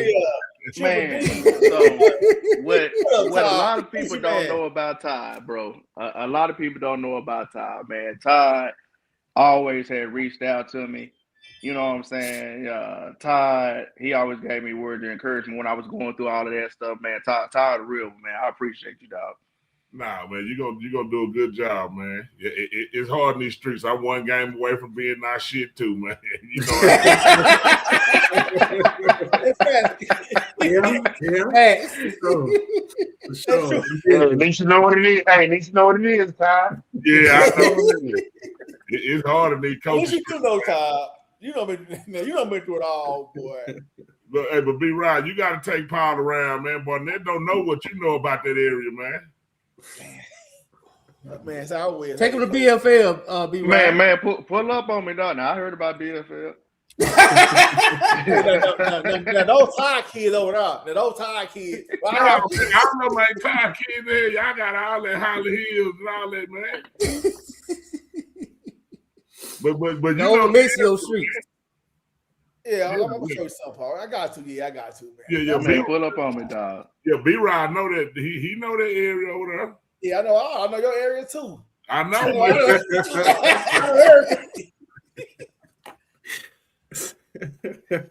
Yeah, he rides something like a legend. They just don't do it. Control that area. Yeah. B-Rod the man. Yeah, don't let him fool you. Yeah, with that Mansfield talk. Yeah, don't let that Lake Ridge. We say don't let that Lake Ridge fool you. Tell him ain't nothing wrong with Mansfield. Hey, I like it out here, hey, man. Ain't nothing wrong with living in Mansfield. I live in Mansfield. Hey, look, but Paul, at least you didn't have to change your address. Yeah. Look, check me out, man. Everything worked out, man. For a second, I thought I was gonna have to go all the way to Austin. I mean, Houston. I thought I was gonna have to go all the way to Houston, man. You gotta go get mustard. Hell no. Like, man, when I tell y'all, I was just like, man, wherever you want me to go, I'll go. Man, I had somebody say, hey, man, you need to apply for this job. And I was just like, man, okay. And then Hutch came right on time because me and my wife just moved here a year and a half ago. I was like, oh, I don't want to move. Everything. You went down there to Mustard. We're going to have to disown you. Dang. Hey, y'all disowned me after we lost to McKinney North. No, that was just a mercy story. Yeah, but you earned that. You earned that one. You earned that one. I think if you'd have went to Houston, that was temporary. This would have been permanent. You'd have moved to Houston. It would have been permanent. I'd have said, hey, man, these bills don't stop. These bills don't stop. I got 4 girls. I got 4 daughters. Woo. Cause I got one and I can't keep my wallet full. I don't know how you do 4. I got 2 and it killing. Ooh. Yeah, it's tough. Just hang on in there, Cole. That's all I can say. You did the right thing. Girls. Keep working. Yeah. Do the right thing. Keep working, man. But now we ain't gonna keep you long. I know. Hey, we gonna keep you an hour and 40 minutes, man. I appreciate that. All of it for sure. I hope everybody got they questions answered. Because Coach stood on business. Yeah. And we felt like he was 100% honest with us, man. So we appreciate you for it, Coach. Man, for sure. Hey, I'm gonna try to stop critiquing you, Coach. You just gotta finish them games, man. You gotta man, you gotta do your job, man. If your job is to critique, don't stop doing your job. That's how don't stop critiquing. No, I'm still critiquing you for having a freshman linebacker sticking on Boosie on a wheel route. That long. My fault, Coach Paul. I should have. I just. Hey, look. You just had to. You had to. I'll He take had that to. one. He Okay. had to. Hey, you should have let him go. He was out It of was breath. going good, man. It was going good. Like, but You know what? the thing about that kid learned from that mistake. Now he got probably about 18 some offers. You know, that fueled him. So, yeah, we didn't advance, but it worked out in his favor. Look Yeah. at God. You know what? Okay. You always got to find the good in something, man. And Paul, but Boy, Paul, you reaching though, Paul. I ain't gonna lie. Go ahead. Man, you can't put that on that kid, man. He was a freshman, and I threw him in the I fire. put it on y'all. Yeah, I put it on y'all. Go ahead, I put it on y'all. No, yeah, put it on me. You know, I always say that because I'm the one that said, "Hey, yeah, nah, he's starting this game." You know, but he earned it. You know, he had a decent game. He just, yeah. it's a whole lot of movement up front when you play long view. You can't see everything. Man, they talk about a play that they get a lot of teams, man. Like, that's the same play Walter Hatcher ran on the first play for Duncanville. Damn sure was. It was. It ain't about you. Hey, and Longview scored twice on DeSoto on that same play that same year. Yeah. Yeah. I mean, when you good at running the ball here, shit. Yeah, that wheel route from that fullback. Yeah, listen, that's a hard play to stop. But that's hard. we should be in man in that time With a freshman linebacker. But this the thing though. Normally on the weak side of your defense, you always in some form of man. You are, coach, but you always got help. Hey man, let me tell you something, Paul, man. You ain't got help in man coverage, dog. That's what I'm saying, dog. It wasn't no dub back then. I mean, we lost to Sidewoods and I was there. I was there at Temple. I was at that game. He bring this game up all the time. Okay, go ahead. You cover two, the damn safety running down like a bullet, come to make a tackle on the bubble, and it goddamn bubble and go off the shit. I mean, ain't on that damn bubble the whole game too. Yeah, but I mean, shit, like you say, man, you live and learn from that shit. That shit going. Yeah, you live and learn from it, man. Yeah, trust me, I don't learn. Hey, did the same people saying that JJ should have been on the field on the Hail Mary? Man, go on with that crazy shit. With a bad shoulder. Bad shoulder. Yeah, like anybody thought that it was a 1% chance that they were gonna complete that pass. Yeah, everybody got adjusted. They did it. Anything can happen in the game of football, man. That happened to us against Hale Cordell. So when Cordell threw it to Michael Westbrook in the end zone, I remember watching that game from the sideline. You know what I'm saying? I mean, it's football, man. Anything can happen.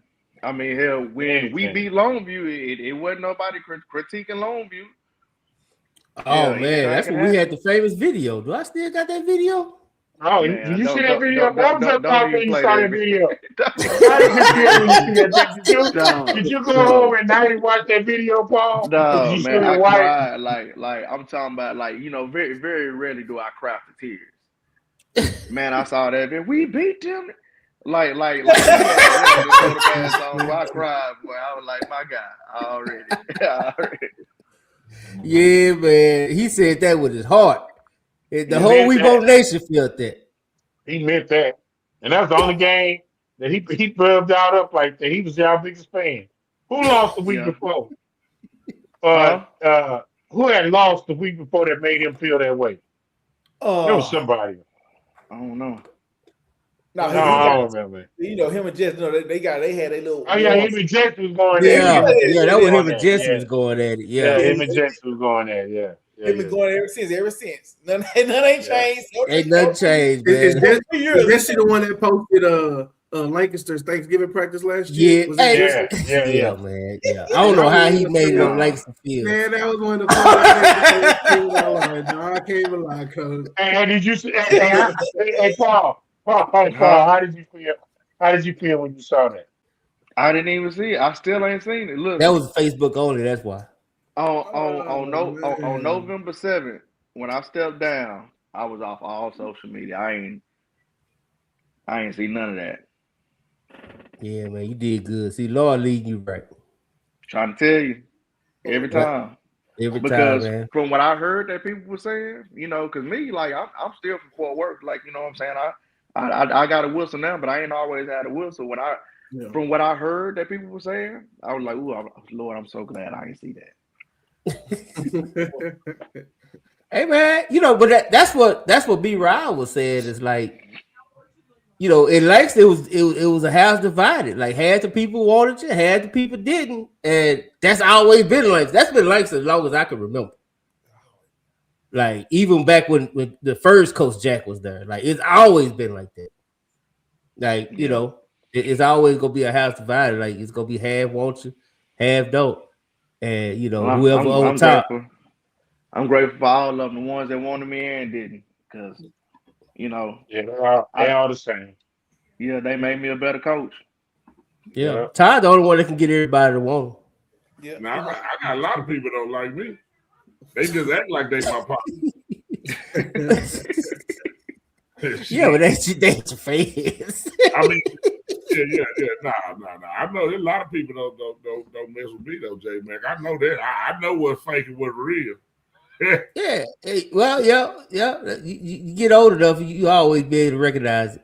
Yeah, they just wait for me to lose, and wait for us to lose again or something, third round or something. I told you so. They're gonna be ready to tell the whole night.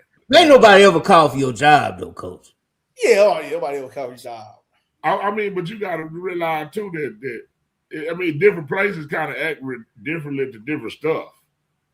You know what I'm saying? Like Dallas is Dallas, but like when you're in Langston, everybody got state championship aspiration, but ain't never achieved no state championship. But everybody claim they know what it takes to get there, motherfucker. Yeah. So they gonna be on some.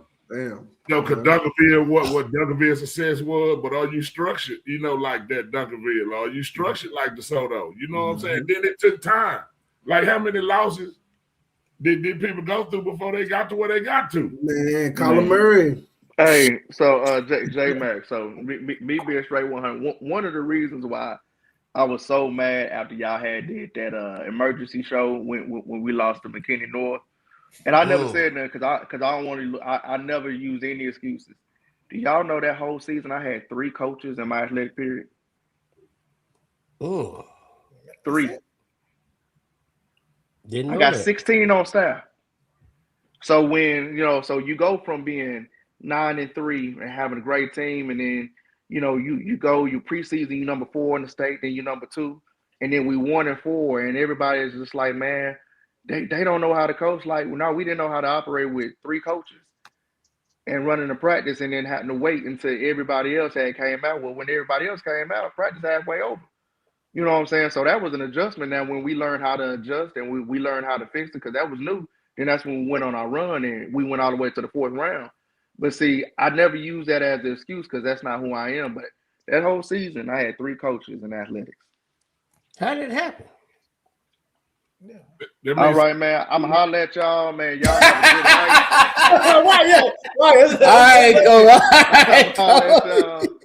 night. Y'all be easy. Hey, appreciate that, man. It's a wrap. Damn. Hey, he said, I'm answering everything to now. It's time to go. Because I ain't trying to get it out. Yeah. So I'm here to answer those questions. That's there wasn't no list of questions to ask. So my God, thank you. We appreciate you though, Coach. Yeah, for sure. Yes, sir. But I'm gonna tell you how that stuff be, J Mac. Like it's about how you input your master schedule. Like what do you make a focal point? Because you can set the system to do whatever you want to do.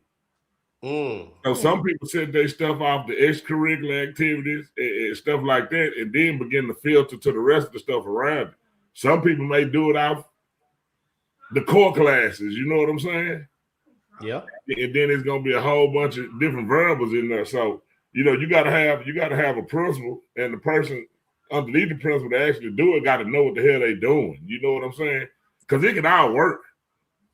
But some people ain't gonna take the time to put the work in like that. They just want the easy way. Just schedule this shit. Like just drop the names and let them file what they make.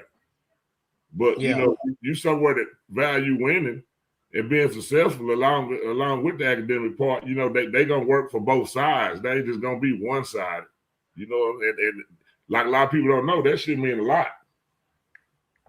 That's why I say I try not to critique coaches, especially at the high school level, because all that extra stuff. I guess football is like 10 hours a week of the freaking 60-hour week. So it's a lot of stuff that y'all got to deal with that people don't know. Yeah, but we don't get our kids every day in soccer. We get them every other day. So I didn't know that. But that's a part of the thing we had to do is, if we tried to get them every day, we knew it wasn't going to happen. So what we just said was, we're going to get freshmen. If they can make it 100%, then we get freshmen on B days and the varsity and JV on A days. You know, we'll compromise with that. But the district made a mandate that we're supposed to be able to get the kids every day. But then in Dallas, you got to match your schedule with so many different other things. Like, you got to match your schedule with Career Institute. How long it take the bus to get there to go over to Career Institute. What days you can have it on. The P-Tech programs. So if we was a one-horse town, it'd be different. But because we incorporated out of school schedules, to some degree got to match, because the transportation part to the Career Institute, now that shit got to go together. But that's what make it a little more difficult. But you know, we ain't like some schools. We don't get our kids every day. We got our kids every day. We'll be done by 5:30, 6 o'clock. But that ain't the case. Some days we don't start till 4:30. You talking about practice, or you talking about like the athletic period? That's what I'm saying. On B day, we don't have no athletic period for the varsity. So I see what you're saying. Yeah, like some schools, they get their kids in the morning for like a 50-minute block. Yeah, that's how it was in school for us. It was your morning athletic period, you work out, you have practice, and then you got practice after school again. Yeah, but some people get their kids in the morning and in the afternoon. You know, it just short periods. But like a lot of people don't, like they don't understand really how the magic we work to be successful when, all things ain't equal, but we make the best of the situation. And like you said, you can't make no excuses. You got to roll with the punches. You know what you signed up for. Yeah, at the end of the day. We support it. So, like anything we can do, we're going to make sure we do it or get it done. I hate Coach eased off on her because he said that, but you got to tell us that. But at the end of the day, we this is for the fans event, right? So they don't know all that. They just vetting on what they saw in that game. Yeah. And when you lose, that's what you get, Now you could tell me on the backside, and I probably ease up and probably try to explain a little bit or let it come out. But fans, all they see is you win or lose. Like, they don't know the detail to go in. But it ain't no different than this, J Mac. Like when y'all, like you brought up the onside kick to start the second half or whatever. Yeah. Imagine if one of them onside kicks that Gates did, or some of them, like extra gadget plays they was doing, went bad on that magical state run they had, and they lost the game. No. You know what I'm saying? So, it can make you great, or it'll make everybody call you dumbass. It's just a fine line between the shit. Yeah, it is. I mean, you know how it is. When you can make that call, if it works, you're a genius. If it don't, you're a dumbass. It just you know that when you call it though, right? Yeah, but that's what I'm saying. So you got to approach it that no matter what happens, you don't give a damn what nobody. I mean, at the end of the day. But I tell you what, man, I want to do what I learned because I thought this was great. What did you think of the interview, though, Coach? I thought it went good. I thought he was very professional, way more professional than I would have been. Yeah, I know. We would need one of them bleeps. We would need one of them bleeps. You a little rough around the edge, Coach. Hey, what would have set you off? What would have set you off, Ty? I mean, I probably would have went in more detail about, on some of the situations. Like, you can't fire me on Monday and then bring me back on Friday. You know what I'm saying? Like, yeah. Like, nah, because you ain't had your eggs in a row. Like, I would probably went, a little bit more personal, but, I think Coach Powell, he professional, and he had it in a professional manner. You know what I'm saying? Yeah. And stuff like that happen to certain people because they know how to deal with it a little bit better than some people. But I think it's going to make him a better coach. I think it's going to allow him to understand that he went through some shit like that he gonna be better prepared going forward. You know what, Coach? Quick question for you on this situation. I mean, just based on what you heard from Coach, did it just seem like the AD? It didn't matter what he did. That he was the first chance he got here that he was gonna get rid of him. That he just wanted to bring his own coach in. That since he was the new AD, he would have his own coach instead of just having Paul there. Yeah. I mean, I think that's what it is. If you're gonna keep it, keep it 100. You know what I'm saying? I think what you learn about this coaching game, man, and a lot of shit in life be right. It's our relationship based. When people got a relationship with people want their people in. It ain't no different than when I got finally named the head coach of soccer. I wasn't supposed to be the coach of soccer. You know what I'm saying? But because the principal had worked with somebody else prior to coming to soccer, so that's the person he wanted, which in hindsight is the same person we talking about. You know what I'm saying? So, what I was able to do was get the right people with me. When I did get the job, we made the best of opportunity. Now, that could have been a tragic mistake because Dallas probably wouldn't. Well, I know it wouldn't have experienced because it wouldn't have been the same group of people there with the same passion and the same drive. It would have been looked at as another stepping stone job again. Yeah, no, it wouldn't happen, Coach. I think it's safe to say. It's safe to say if they would have missed that hire, then maybe it would have happened somewhere else, but it would have happened there. But that's what a lot of jobs though. Like a lot of stuff go back to relationships. And I always say coaching comes down to a couple of things. You got a lot of brother-in-law business go on in this business where a lot of people kiss people's ass to get advanced in the game. And then you got the other set of coaches, which I kind of model after Sam, is the people that ain't gonna want in the beginning, but because you done won so much, you so successful, they ain't got nothing to do but bow down to your ass and give you what you want. and that's the two different areas. Like you ain't never seen Sam in no coaching clinic meetings or hanging with no group of cats and stuff like that. He done did it the other way. Now some people, they market themselves to be presented to be a head coach by somebody. And somebody may like the way they talk or something. But my model always been make it where they gotta want me more than I want that job. Yeah.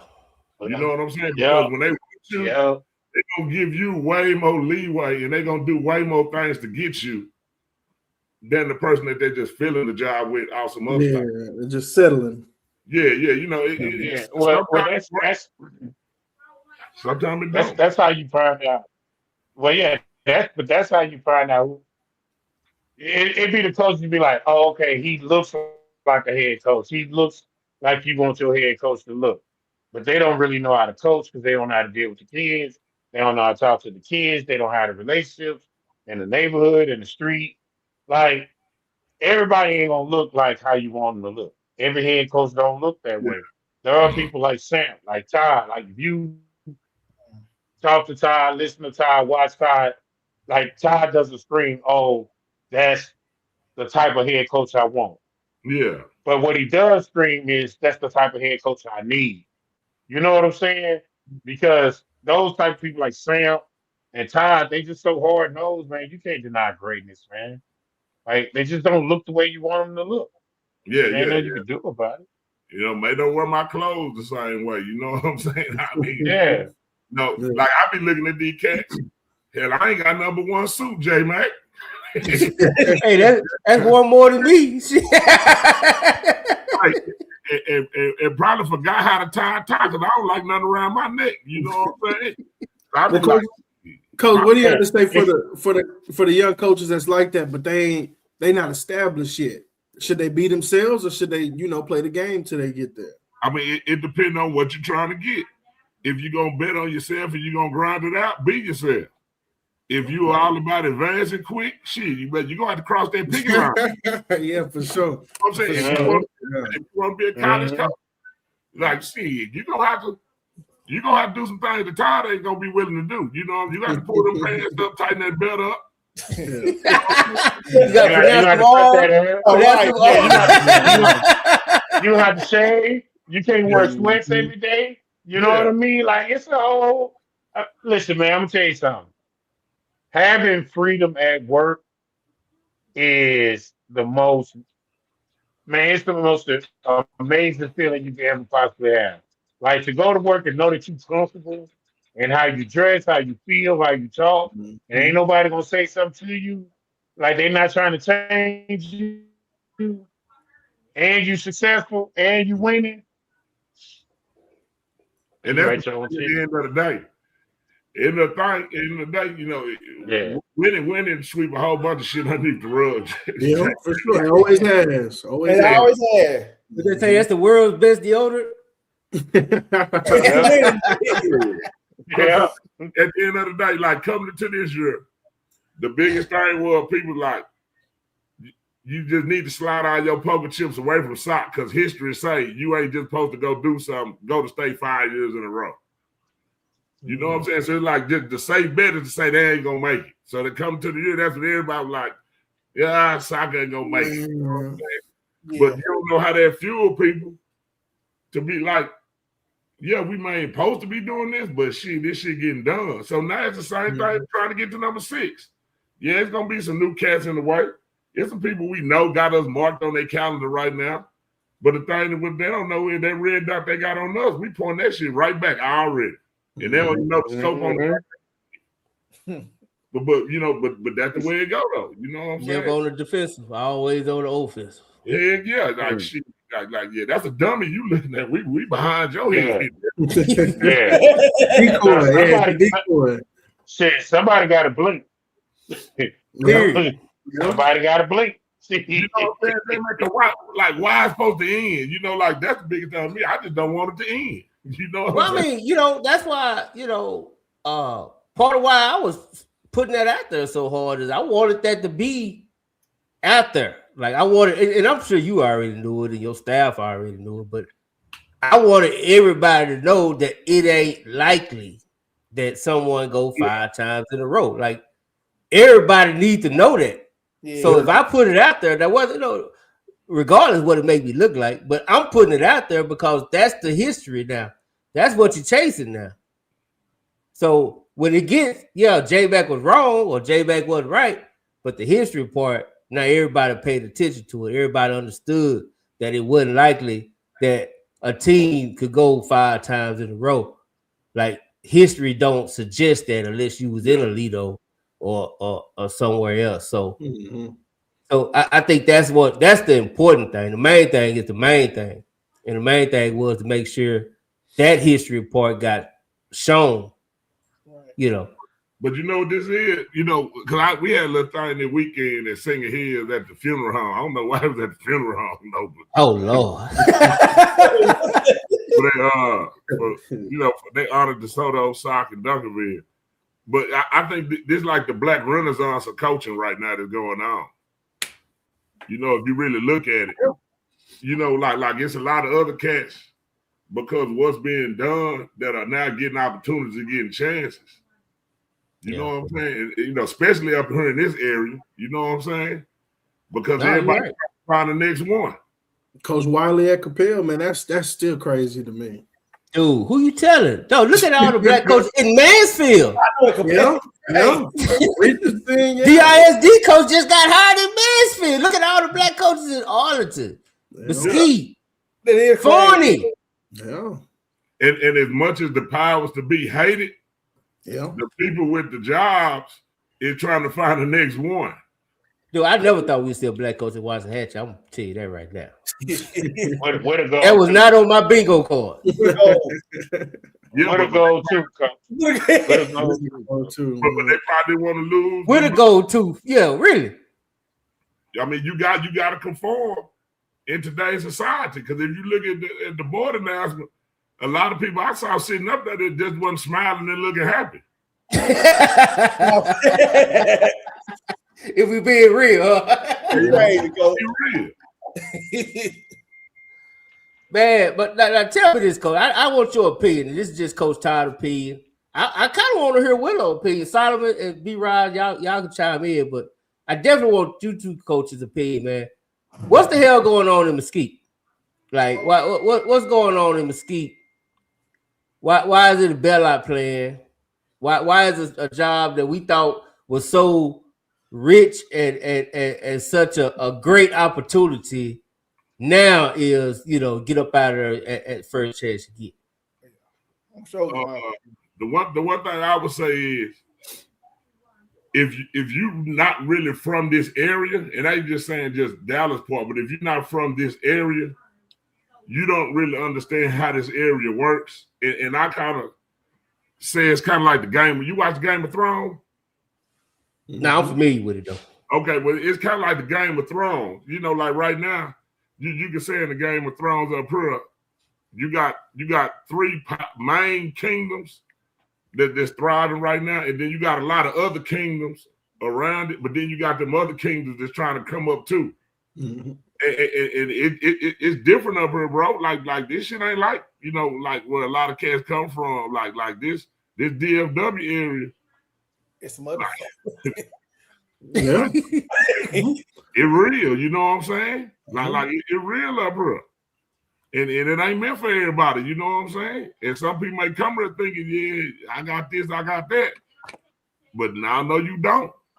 I think that's what, that's the big thing is. Yeah, it's those relationships, man. Like, relationships make everything move, man. Especially up here because it's so cliquish up here. All these kids know each other. All these parents know each other.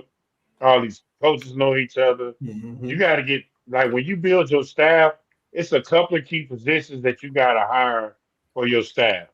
And they got to have relationships. You know what I'm saying? And you got to be willing to say, okay, if I can get this cat on my staff, I know he's going to bring da. Particularly if I'm not from here. You know what I'm saying? If you can't build those relationships, go to those neighborhoods, go talk to those little league coaches, and they already know who you are, like, that's going to be rough. I don't know why Mesquite Horn is going through what they're going through.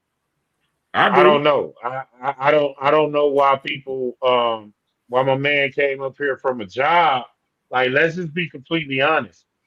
He had a job that was better than the job he was coming to. Then he left to go to Judson. So is it more of a person who's looking for the next opportunity? You know what I mean? Or you didn't know that when you hired him. You know what I'm saying? Like, is it in the hiring process? It's a lot of different things that go into that. Man, these people are looking at the fact of the matter. In order for me to get to my goal, will I ever be able to beat Duncanville? Will I ever be able to beat the North Crowley? And a lot of people look like I ain't gonna never have a chance to beat them up here. Yeah. And that's why a lot of people ain't got the nuts standing there and say, I'm gonna have to go through them to get to where I gotta get to. Yeah, you just in the way. Like this is a temporary thing that we're going through. This is not our end game. This is not our forever moment. Right? This is what we're going through. Like, I'm gonna beat you. Believe that. I'm gonna get you. It's just right now my kids don't know how to get you. But that's why they call me coach. You know what I'm saying? That's why people not building these programs. Like, I don't know, man. I'm telling you what it is, though. Like, a lot of people look like, man, I just don't ever think we're going to be able to get this hump. You know what I'm saying? Like, damn. Well, let me ask you this, because I know I did hear J Mac say that about it last week, and then listening to Matt and them on the Dave Campbell show, they said he was from out there. Do y'all think that had anything to do with it? Because that could be like him getting a Duncanville job. Like, that could be his Duncanville. I don't think Converse Justin potentially is a downgrade from Mesquite Horn. I think now. Possibly upgrade. They have more history. History, but I'm to be honest, I would never thought that. I'm sorry, I just never would have thought Horn would be a lesser job than Converse Justin. I'm sorry. If he from there, if he from there, I get that. I get that. I'm just talking about. I'm talking about as a job, just job for job. Why not? Like with Horn, is it still gonna be enough to be the Duncanville, North Crowley, and them type of teams? Yes, the talent is there, coach. They just got to get it. But that's what I'm build saying. It. I think that's if you thinking long term down the road. I think the potential is better at Horn than Justin right now. Okay, but tell me this: in the history, really, of let's say these coaches winning like this, and I'm talking about coaches that look like me and you. How many times has Duncanville been the state in the last 10 years? 7? 6, 7? About 6 or 7 times. Yeah. How many times DeSoto done been in the last 10 years? 4? About 4 or 5. 4. So when you normally looking at, and then you got a South Lake, you got some other cats in there. So if you're really looking at it, it ain't never been monopolized like this. Like it ain't like the years past. Yeah. People used to if South Lake wins state 5 out of 10 years. This shit, people are still confused why the hell it's happening now. Well, that's obvious. You are confused because they just threw North Crowley in the pot with the other ones, just like everybody confused. Yeah, so you know what I'm saying? So when you start talking about it, it's never been a stranglehold by some Southern schools on getting to the state championship the way that shit is now. Yeah. You gotta go through Duncanville. It is what it is. Yeah, and wherever you go, you gotta go through DeSoto. If you're in 5AD2, you gotta go through South Oak Cliff. Right. Yep. If you're in Region 1, you used to have to go through North Crowley, South Lake. It's some powers right now. How crazy would it be now, Coach? Now you're looking at a potential on state championship weekend. You're looking at a potential of Duncanville, North Crowley, DeSoto, South. Yeah, exactly. That's what I'm saying. Like this shit causes some problems, bro. You know what I'm saying? Yeah. Like this. I mean, it ain't being really congratulated like it ain't celebrated. No, it ain't all. Well, naturally. This ain't supposed to happen because what that happened too is with the enrollment fluctuation, you got to look at now. Like now Solana coming up to 5A. Mm-hmm. Will Solana still be the same Solana? Because you got to realize go back about 4 years ago when the Melissas, Midlothian Heritage, and them was down there in 4A. They were destroying people. Mm-hmm. Anna. Now when they come up, they just one of them teams, to be honest with you.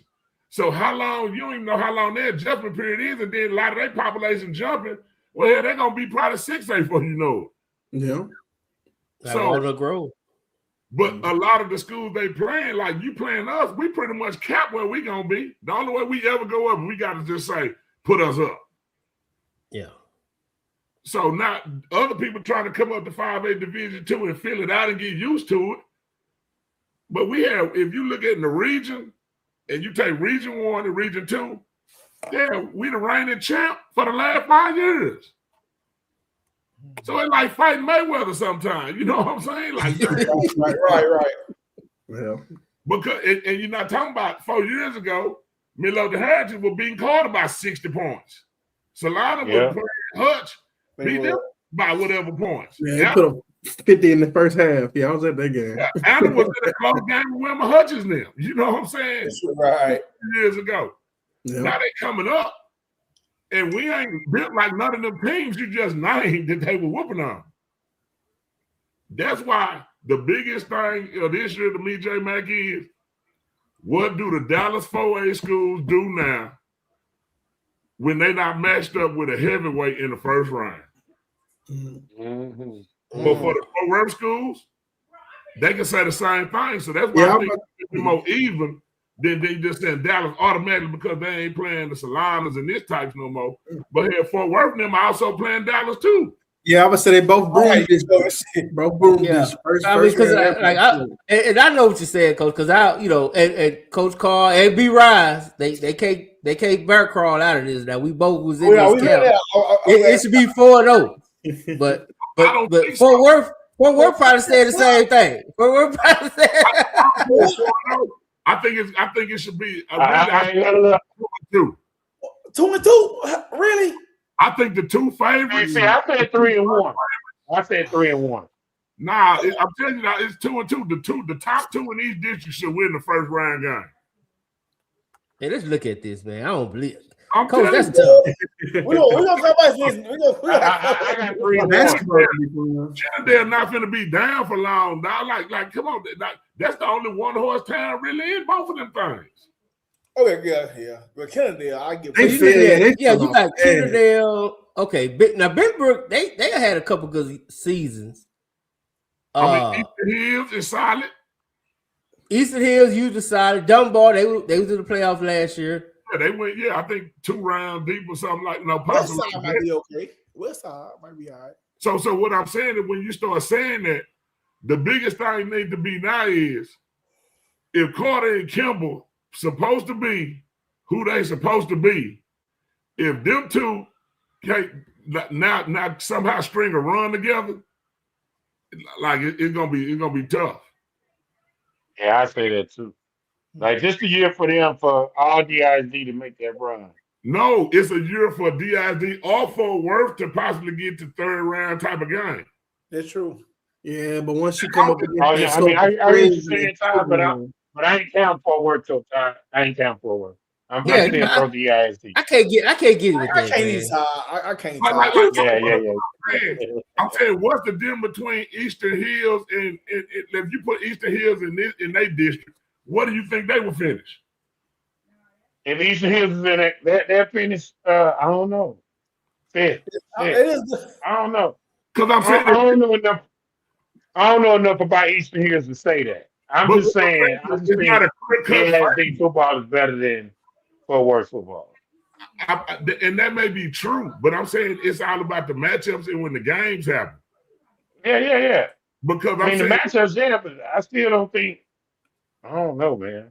That's what I'm saying. I'm saying if you put any one of them over here, they looking at it like, hey, yeah, we got a shot too. Okay, I think if you put Kennedale over there, Kennedale be in the top 4 for sure. But I'm saying Kennedale was down last year. It was down. Eastern Hills and Dunbar had a pretty good season. So this what I'm saying to y'all. When you looking at this, and I'm saying from an unbiased eye, you really got to say, who is the clear-cut favorite? And when you put the two dishes together, who just stands out and just they head and shoulders above anybody? Nobody. Gordon Kimball. No. It's all history, Coach. Nobody right now. It's all history.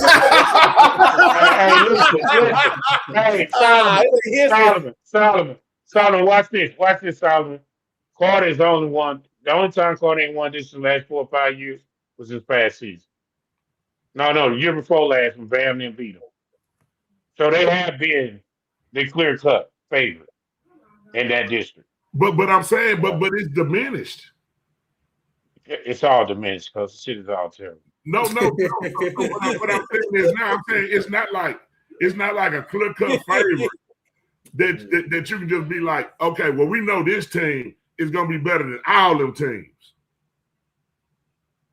So if you gonna say it too, it had to be Carter Kimball. Like it still ain't gonna like it still ain't gonna change. I think that district has been that district since that district has been that district. But that's what I'm saying. That's both sides.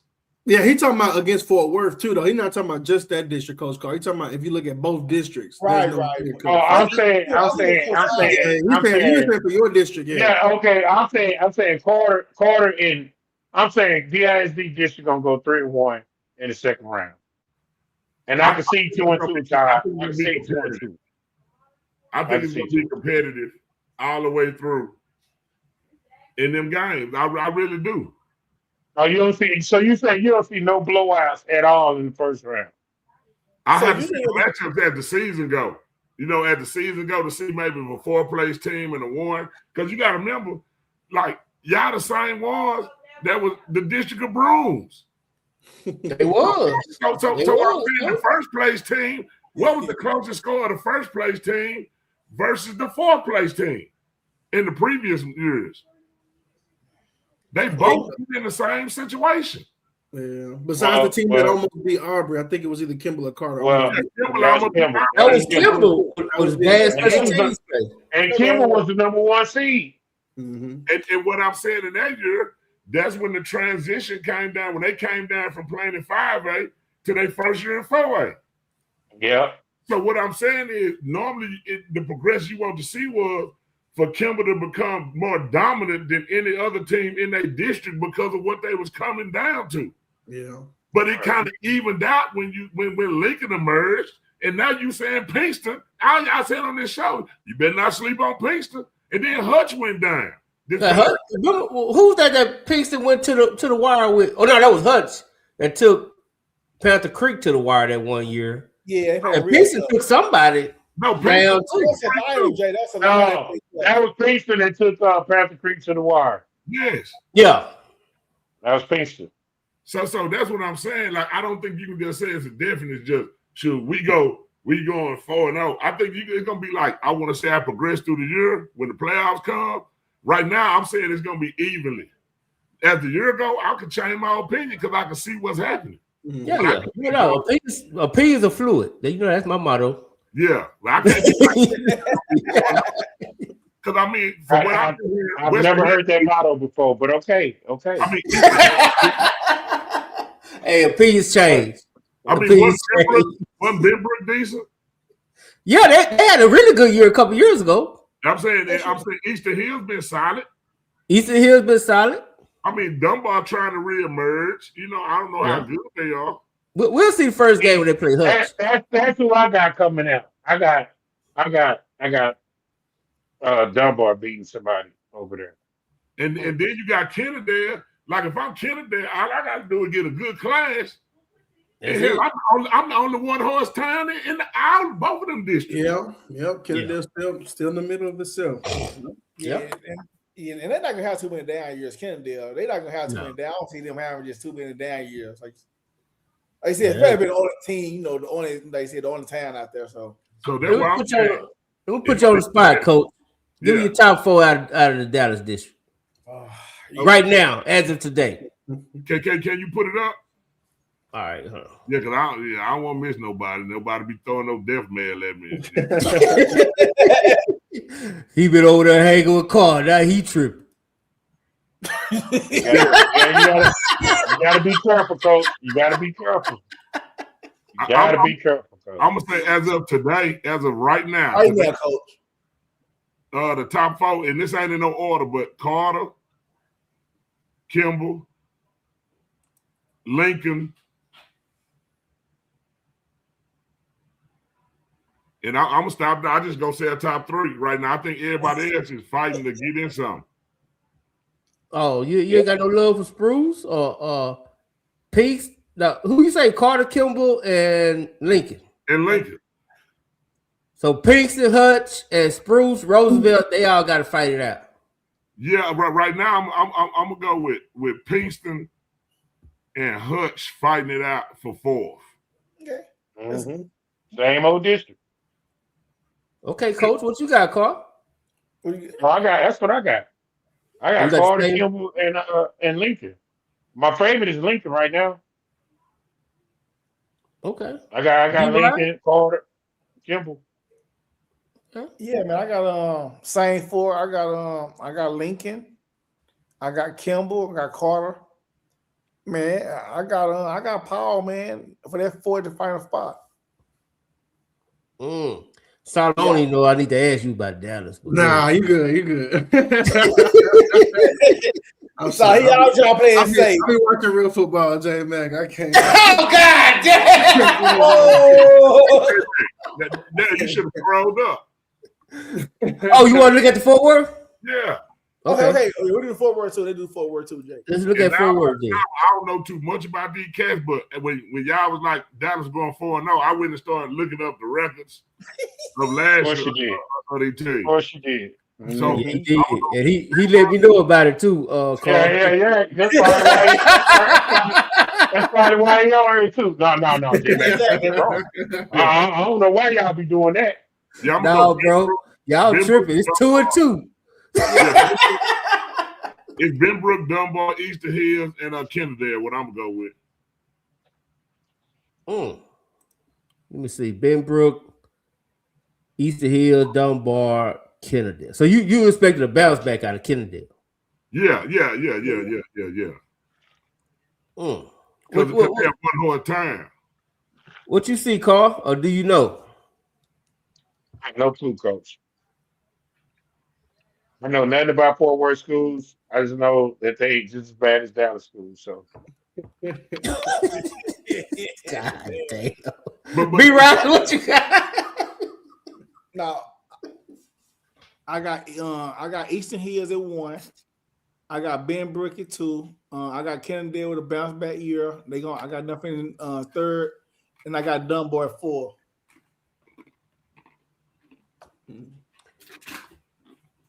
Now, do you know anything? Is this real football, Solomon? That's real basketball. But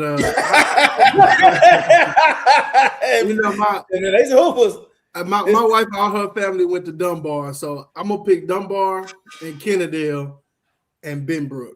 Everybody else, I can't vote for. I'm gonna be the one sleeping on the couch. So I'll leave it at that. But I do want to see Kennedale, man. Kennedale used to, they had a lineman challenge every summer. They had the big old lineman. They had freaking number 1 linebacker in the nation, in school. Yeah. I remember that. I want to see that come back. And they had that nice stadium, the nice facility. I want to see them come back. That's a powerlifting school. But when I saw them play 2 years ago, we went to go watch Kennedale versus Dunbar. And the most exciting thing of the game was the band, when Dunbar band got there. So I want to see it come back for those kids, man. It's not fair to play in front of a middle school crowd every week, but I want better for them. Yeah, I do too. But there's nothing I think y'all got to be like have some compassion about too. Like, how many teams do y'all really would have been thinking they matched up with Salina and some of the teams that the 4A district been playing in the first round the last few years actually would have had a chance to beat anyway? Nah, Coach, you can't do that, Coach. You can't do that, Coach. No, you can't. It's about matchups. It is, but Coach, you act like, looking at this region, Coach, you don't pick one school from any of those 2 districts to come out this region. Even probably be playing in the 4th or 5th round, Coach. I get you, but you can still be a competitive team and get maybe a 2nd round, 3rd round kind of every blue moon. Yeah, like Byron Nelson had to play North Crowley 2 years ago, 1st round. And but that's different. Byron Nelson got a good football team, Coach. It wasn't a master. Like, advancing in some of these games ain't got just about having a great football team. Like, so let's say this year Carter go 3 rounds deep. Is it gonna be? Are you gonna say it's because they had a great football team? Or are you gonna be saying that they had favorable matchups where they didn't have to play no powerhouses? You are correct. It works that way. It works down, but it don't work up, Coach. It don't work up. Man, I see what you're saying, but it don't work up. It only works down. Like, yeah, they're there because they haven't played nobody. But as soon as they play against, no, my fault. Go ahead. Now you go, but I'm saying, how many teams I'm saying were you really gonna say go actually have a chance to beat Salina in the first round?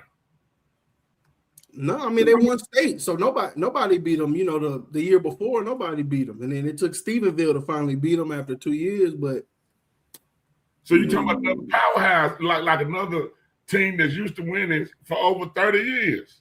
Yeah, but like Sulphur Springs, right? And they're happy too to be out of that district with Salina, Panther Creek. They were the 4th team coming out that district all these years, 3rd or 4th. But like, Coach, they not this. It's levels, Coach Todd. Like we talk about territory. Who the favorite in the region in this region? Kilgore's finna walk back to the championship, Coach. Kilgore the favorite. Now give me a number 2. I'm gonna have to say Sulphur Springs just because the size them are Chapel Hill. A team that Carter beat a couple years ago. Yeah, you're right. You are correct. Now transfer this into the previous years and stack the region up, and you're gonna at least name 5 to 6 teams. What you mean? What you mean by that, Coach? I'm sorry. In 4A Region 2 in the previous years, it was going to be at least 5 to 6 teams that you would be like. Oh, yeah, that could come out. Yeah. So I'm saying it's a lot more parity now with it. So you actually, if you get on the run, you probably can have a chance to be more. You're going to be more competitive, number one. I don't see no more 70 nothing to 0, to 13 games.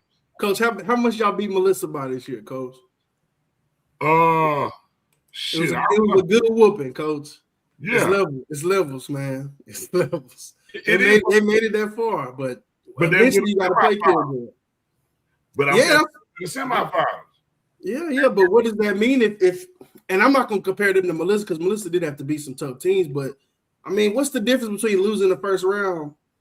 Okay, let me rephrase. In terms of for the state, not for those kids of seniors, like losing the first round, losing the fourth round. That's a whole. You are correct. But in terms of looking at the state, we just postponing the inevitable, Coach.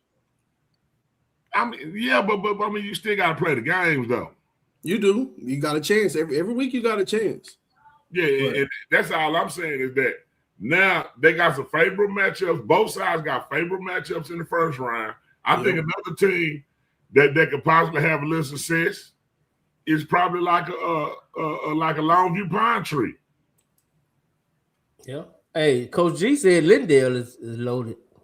See, I don't know. Lindale is. They're a good team, but Kilgore is still so their gap is just ridiculous. But Lindale they had a lot of all-state players on their team this year. Right. Yeah. So that's what I'm saying. I'm saying the Dallas and Fort Worth schools, they both can be looking at like, hey, we got a chance to go to the second round and fight for it to get to somebody. Should probably Thanksgiving, yeah, absolutely. Right. I don't disagree with that. I'm just talking in terms of AT&T. I don't think it's changed, but for those kids, like, it's not an 11-game season anymore. Like, we got a chance to play on Thanksgiving. Yeah, but I'm saying AT&T ain't realistic for everybody. That ain't everybody's state championship. That's very true. But I think Thanksgiving should be the goal for most. Yeah, not everybody, but most. Round. Yeah, if you get to the third round, I think they're showing you going in the right direction. Ain't number 3 more games left if you want to lose that game. Yeah, halfway there.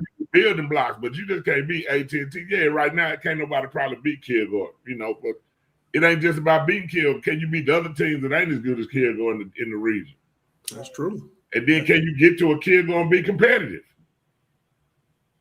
Yeah. And Stephenville, I ain't gonna lie, Stephenville did not look like a 4A team. They made Kilgore look small. But J-Man, there's another thing I'm gonna tell you too.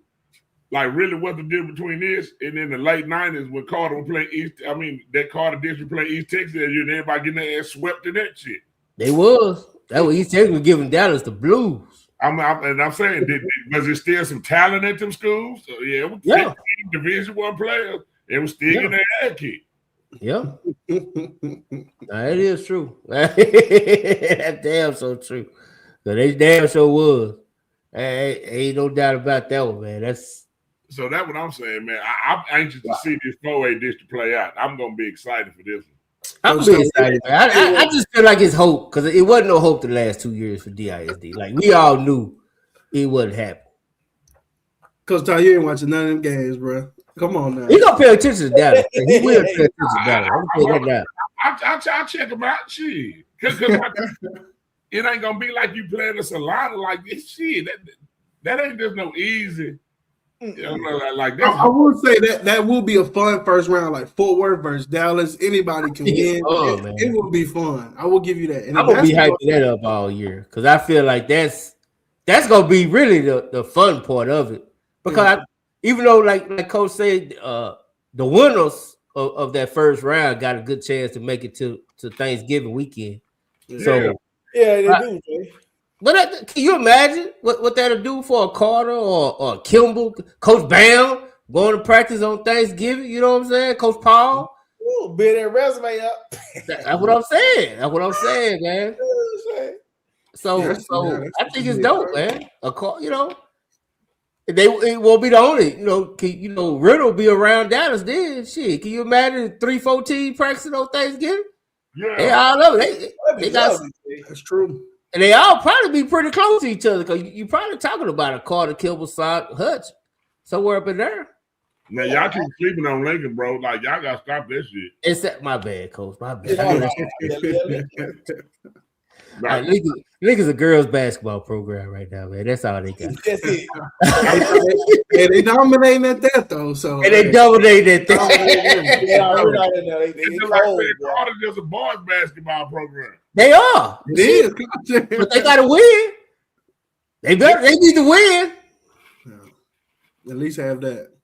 Now I will say, they own Kimball, so the word is right. Yeah. Now you want to Kimball, Kimball is back, Carter's little brother. The word is right.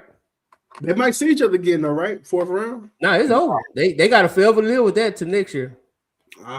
So it's not the same in basketball where you get. No, they split it up, man. They don't with that D1, D2 in basketball now. Oh yeah, okay. I'm sorry. I've been working. I ain't. He did.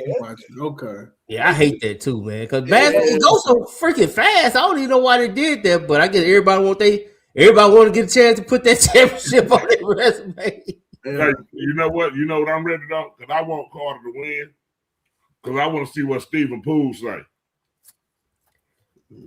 What, man, he probably gonna be the head of the parade. Nah, he can't be. Because when we won, it was about oh man, it's split division now, man. There ain't no true champions and all that type of talk. When we won. What? I won't see what they say now. It's gonna still be the same love talking about the split champions and all that type of shit. What day they say? Oh, that was different. He's gonna be a justification. Why? He's gonna be. Yep. That was different. It ain't gonna be judged the same, B-Ryan. No, it ain't. Of course not. It ain't. Not to mention face Not supposed to be, Todd. It's not supposed to be. Like why it ain't? I don't know, man. Because it's not supposed to be. Hey, we do this with Will all the time. We'll be saying something like, "Man, that's how them Carter cats be, fool." Hey, all I know is I just want us to win championship this year, Todd. However we get it done is how we get it done. That's it, Coach. You know what, Willow? That's it. I don't care if it's D1, DAA, DAAA. The ring still sound the same, Coach. The ring still sound the same. Willow, one thing about it, I say, hey man, I'm gonna say to Willow, hey, I don't know what else we can do, man. Like you said, the powers of be. It's 2 divisions. They done move. They done kick Faith family out. They done Kimball going D2. Yeah, no excuse. Say, Willow. It's like damn it. It's like the powers of be like, hey, Carter, what else you want me to do? Yeah, everything you asked for. Everything you asked for is right here in front of you. Yeah. But that's ironically, me and Love had the same conversation. It's like it don't matter who it is, bro. It's just that one game that you got to get past, because it was that one game at Spruce, when he was at Spruce, that he had to get past. His fake family was Kimball. Whatever it was still that one game, right? So he just got to win that one game, man. And this year they're going to win it all, man. Oh, yeah, they are. This team is good. They good, man. They really good. Yeah. I think they got to win this year. They got to, man. What's soccer basketball looking like? We got a first round game tomorrow. Like they're bidding for the future. I think they make a little run, but I don't know how far it can go. But I think he got the program going in the right direction now. Okay. Like he high energy like a motherfucker, boy. Yeah, video. He make Doug look humble. Yeah, I think Doug's skinnier than him, so he bigger than Doug, so it looked like he had to breathe like Rick Mahorn or some shit.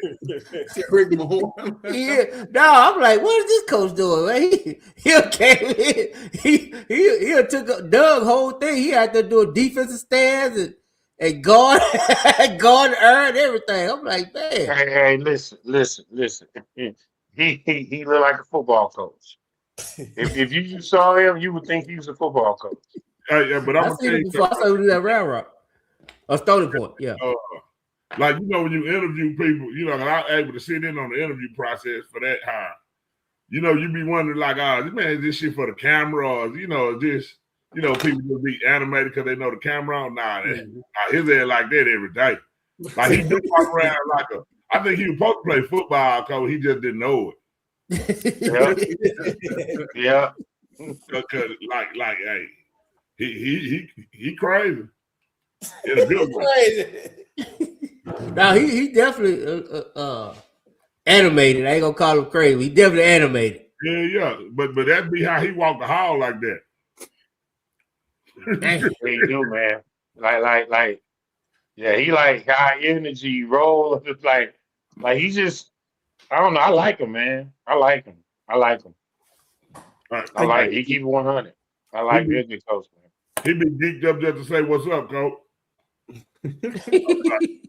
I'm going to go if they could win a couple rounds. I'll catch me a game. I'm ready to catch the playoff games. Anytime you catch a coach that wears polo button, the top of his polo button buttoned up. Oh, he different. Intense. Yeah, he different. I mean, technically, he might be a serial killer. But I'm just saying. Yeah, that's how buddy. He be geeked up though. You like him with that polo? With that polo with a fresh cut? Leave him alone. Yeah. Don't leave me alone with that cat. That's all I can say. I need to get a public view. Nah, he be geeked up though, boy. I be like, damn, boy, that shit, you gonna bless all your blood pressure. Hey, I know we late the show. I know we late the show. Can I ask Coach Todd what he think about JD being at number 10 on the list? I want to see if he got the same feelings as Coach Carr over here. Okay. I can see why. The one thing different for me, Solomon, like when it comes to rankings and stuff, I rather rank. I don't like to rank people that I coach, you know, because I don't want to be seen as partial. But on some of them at the top, you know, and I even when I went to SMU, I sat down with their personnel staff because I ain't go to the presentation. I was out there bull corner with the personnel people. The people don't get paid no money at college. Yeah. They were kind of breaking down different people that you had, you know, that on the list. We actually were talking about D-line. Mm-hmm. They sentiments, they thought like on your number one player, because that was 99, wasn't it? Yeah, from God. Yeah. They actually liked the high motor, but they kind of leaned toward Carr principles of what he was thinking as far as being ranked number one. They don't know if the transition would go over to college level. But I really actually went and watched him. I watched like 3 plays and I cut it off. But it wasn't things you don't see. You didn't ever see him go through people. You saw him just high motor guy that went around a lot of stuff and made plays. But it's very active and disruptive. I wasn't as high on. I thought the edge guy was the other kid for Guy. Yeah, Zane Rowe. I didn't think he was physical. Yeah. I get why you say that. I get why you say that. So, you know, but I think JD, I think he in that range. You know, I'll have to go back and look at all the names again, but I think he in that range. I understand why a lot of people put Brewster where Brewster at, because what your projection for him is. Yeah, and that was another thing. I did not do it based on projection, because definitely Brewster, you can't argue that he's the number one. Like if you're looking ahead to college, but I want him to make some of them plays that the dude 99 made too at times. Just quick motor plays as far as going around the block real quick, getting back down the line, attacking and make tackle the backfield. But you know, shit, man. I'm gonna have to go back and really evaluate. I would say this for you and Carr to get what you want from 99, you got to see the plays he's double teamed. I think y'all would like those plays better versus him rushing, beating somebody one-on-one, because that's the only time he shows his strength is when he because he don't get double teamed off the line. I think that was something. I think that because I do get it. He does not take people on, but I mean he got. Yeah, he got a lot of moves that I do like that he does do consistently, and he doesn't get blocked on them. But he's not like a Brewster take you on type of guy.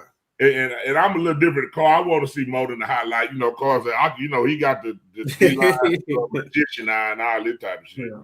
I want to see a little bit more of a plethora of different stuff, where highlights just basically be showing what's perceived as a hell of a play or a good play, and a lot of the shit ain't highlights to me.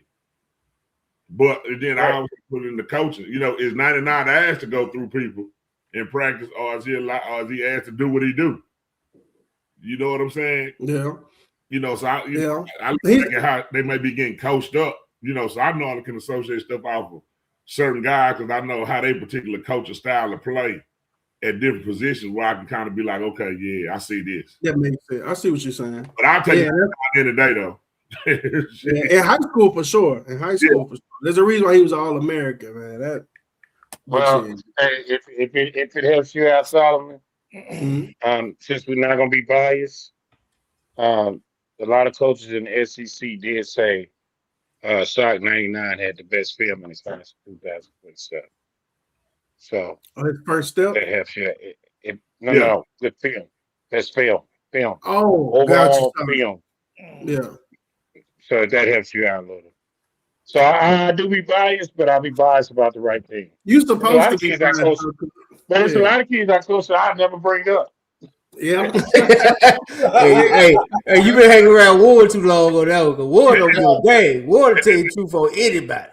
And I think the thing for me is because I'm around the kid every day, I always look at what I perceive their weaknesses is. So it makes me sometimes not be able to see what other people on the outside can see as a strength because I'm more fixated on this shit need to get better. You know what I'm saying? Yeah, that's what I was telling. You're looking at the holistic player getting better, right? As opposed to flashes and yeah, I got you. Yeah, that's why I was saying I do like to watch the film because that was the thing that helped me determine somebody over somebody else is how do you get beat, and that's what I meant by that. Like, what are you weak at? Because like I'll go back to you know where they weak at because it ain't gonna be on film. No, not necessarily. I do get what you're saying though. If they don't know highlight tape, it's a reason why they hiding it from you. So but this thing I say Solomon too, where it's hard for me. Like I saw DeMarcus Granger in person, and I was able to watch highlight film. So when I'm watching DeMarcus Granger and watching some of these cats, I'm like, man, get the lower level shit out of my face. For sure. I watched the kid Whitlock at Wiley. And so when you talk about a motor guy, I'm never gonna see another guy that play with a motor like Nikita Whitlock did, consistently play in and play out. So I'll be like, yeah, it looked good and all, but I've seen better. You know what I'm saying? Like, a person I didn't think that was that good in high school, and I thought he looked like $1 million. Who's that? Myles Garrett. Like I wasn't home in high school.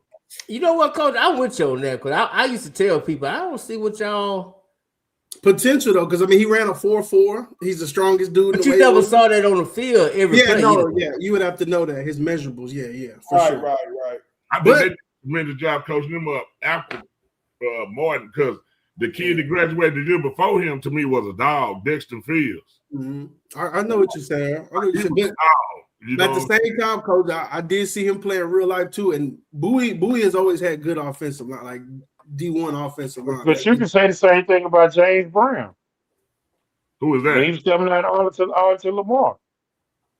Oh, you talking about Bobby Brown? Yeah, I blocked Bobby Brown when he was coming out all I blocked him his junior year, and that was before he gained weight because he was about 220 in high school, and then he gained all that weight in college. But and they was like he's gonna be an old lineman, and then he panned out as D lineman. You know what, Coach? That's funny because he was built like the D lineman that get moved to O lineman when they get to college. That's how he was built in high school. Yeah. I didn't know he was gonna blow up like that. Yeah, that just got it to like 330. I remember because I kept telling Strong, man, we need to take him. When he was out at that camp out in I want to say Capel or somewhere. It might be not in Capel. It was at one of them private schools out there in North Dallas. Oh, I think it was Green Hill. It was somewhere, and I was like, man, that dude could play. I remember him. Yeah, because I called Cherry, got Cherry out there. He got off. That's what. Because Cherry was out there. We had to get Cherry to come out there. You was like, hey man, what Cherry at? I'm like, hold on. Like Cherry played too robotic for me.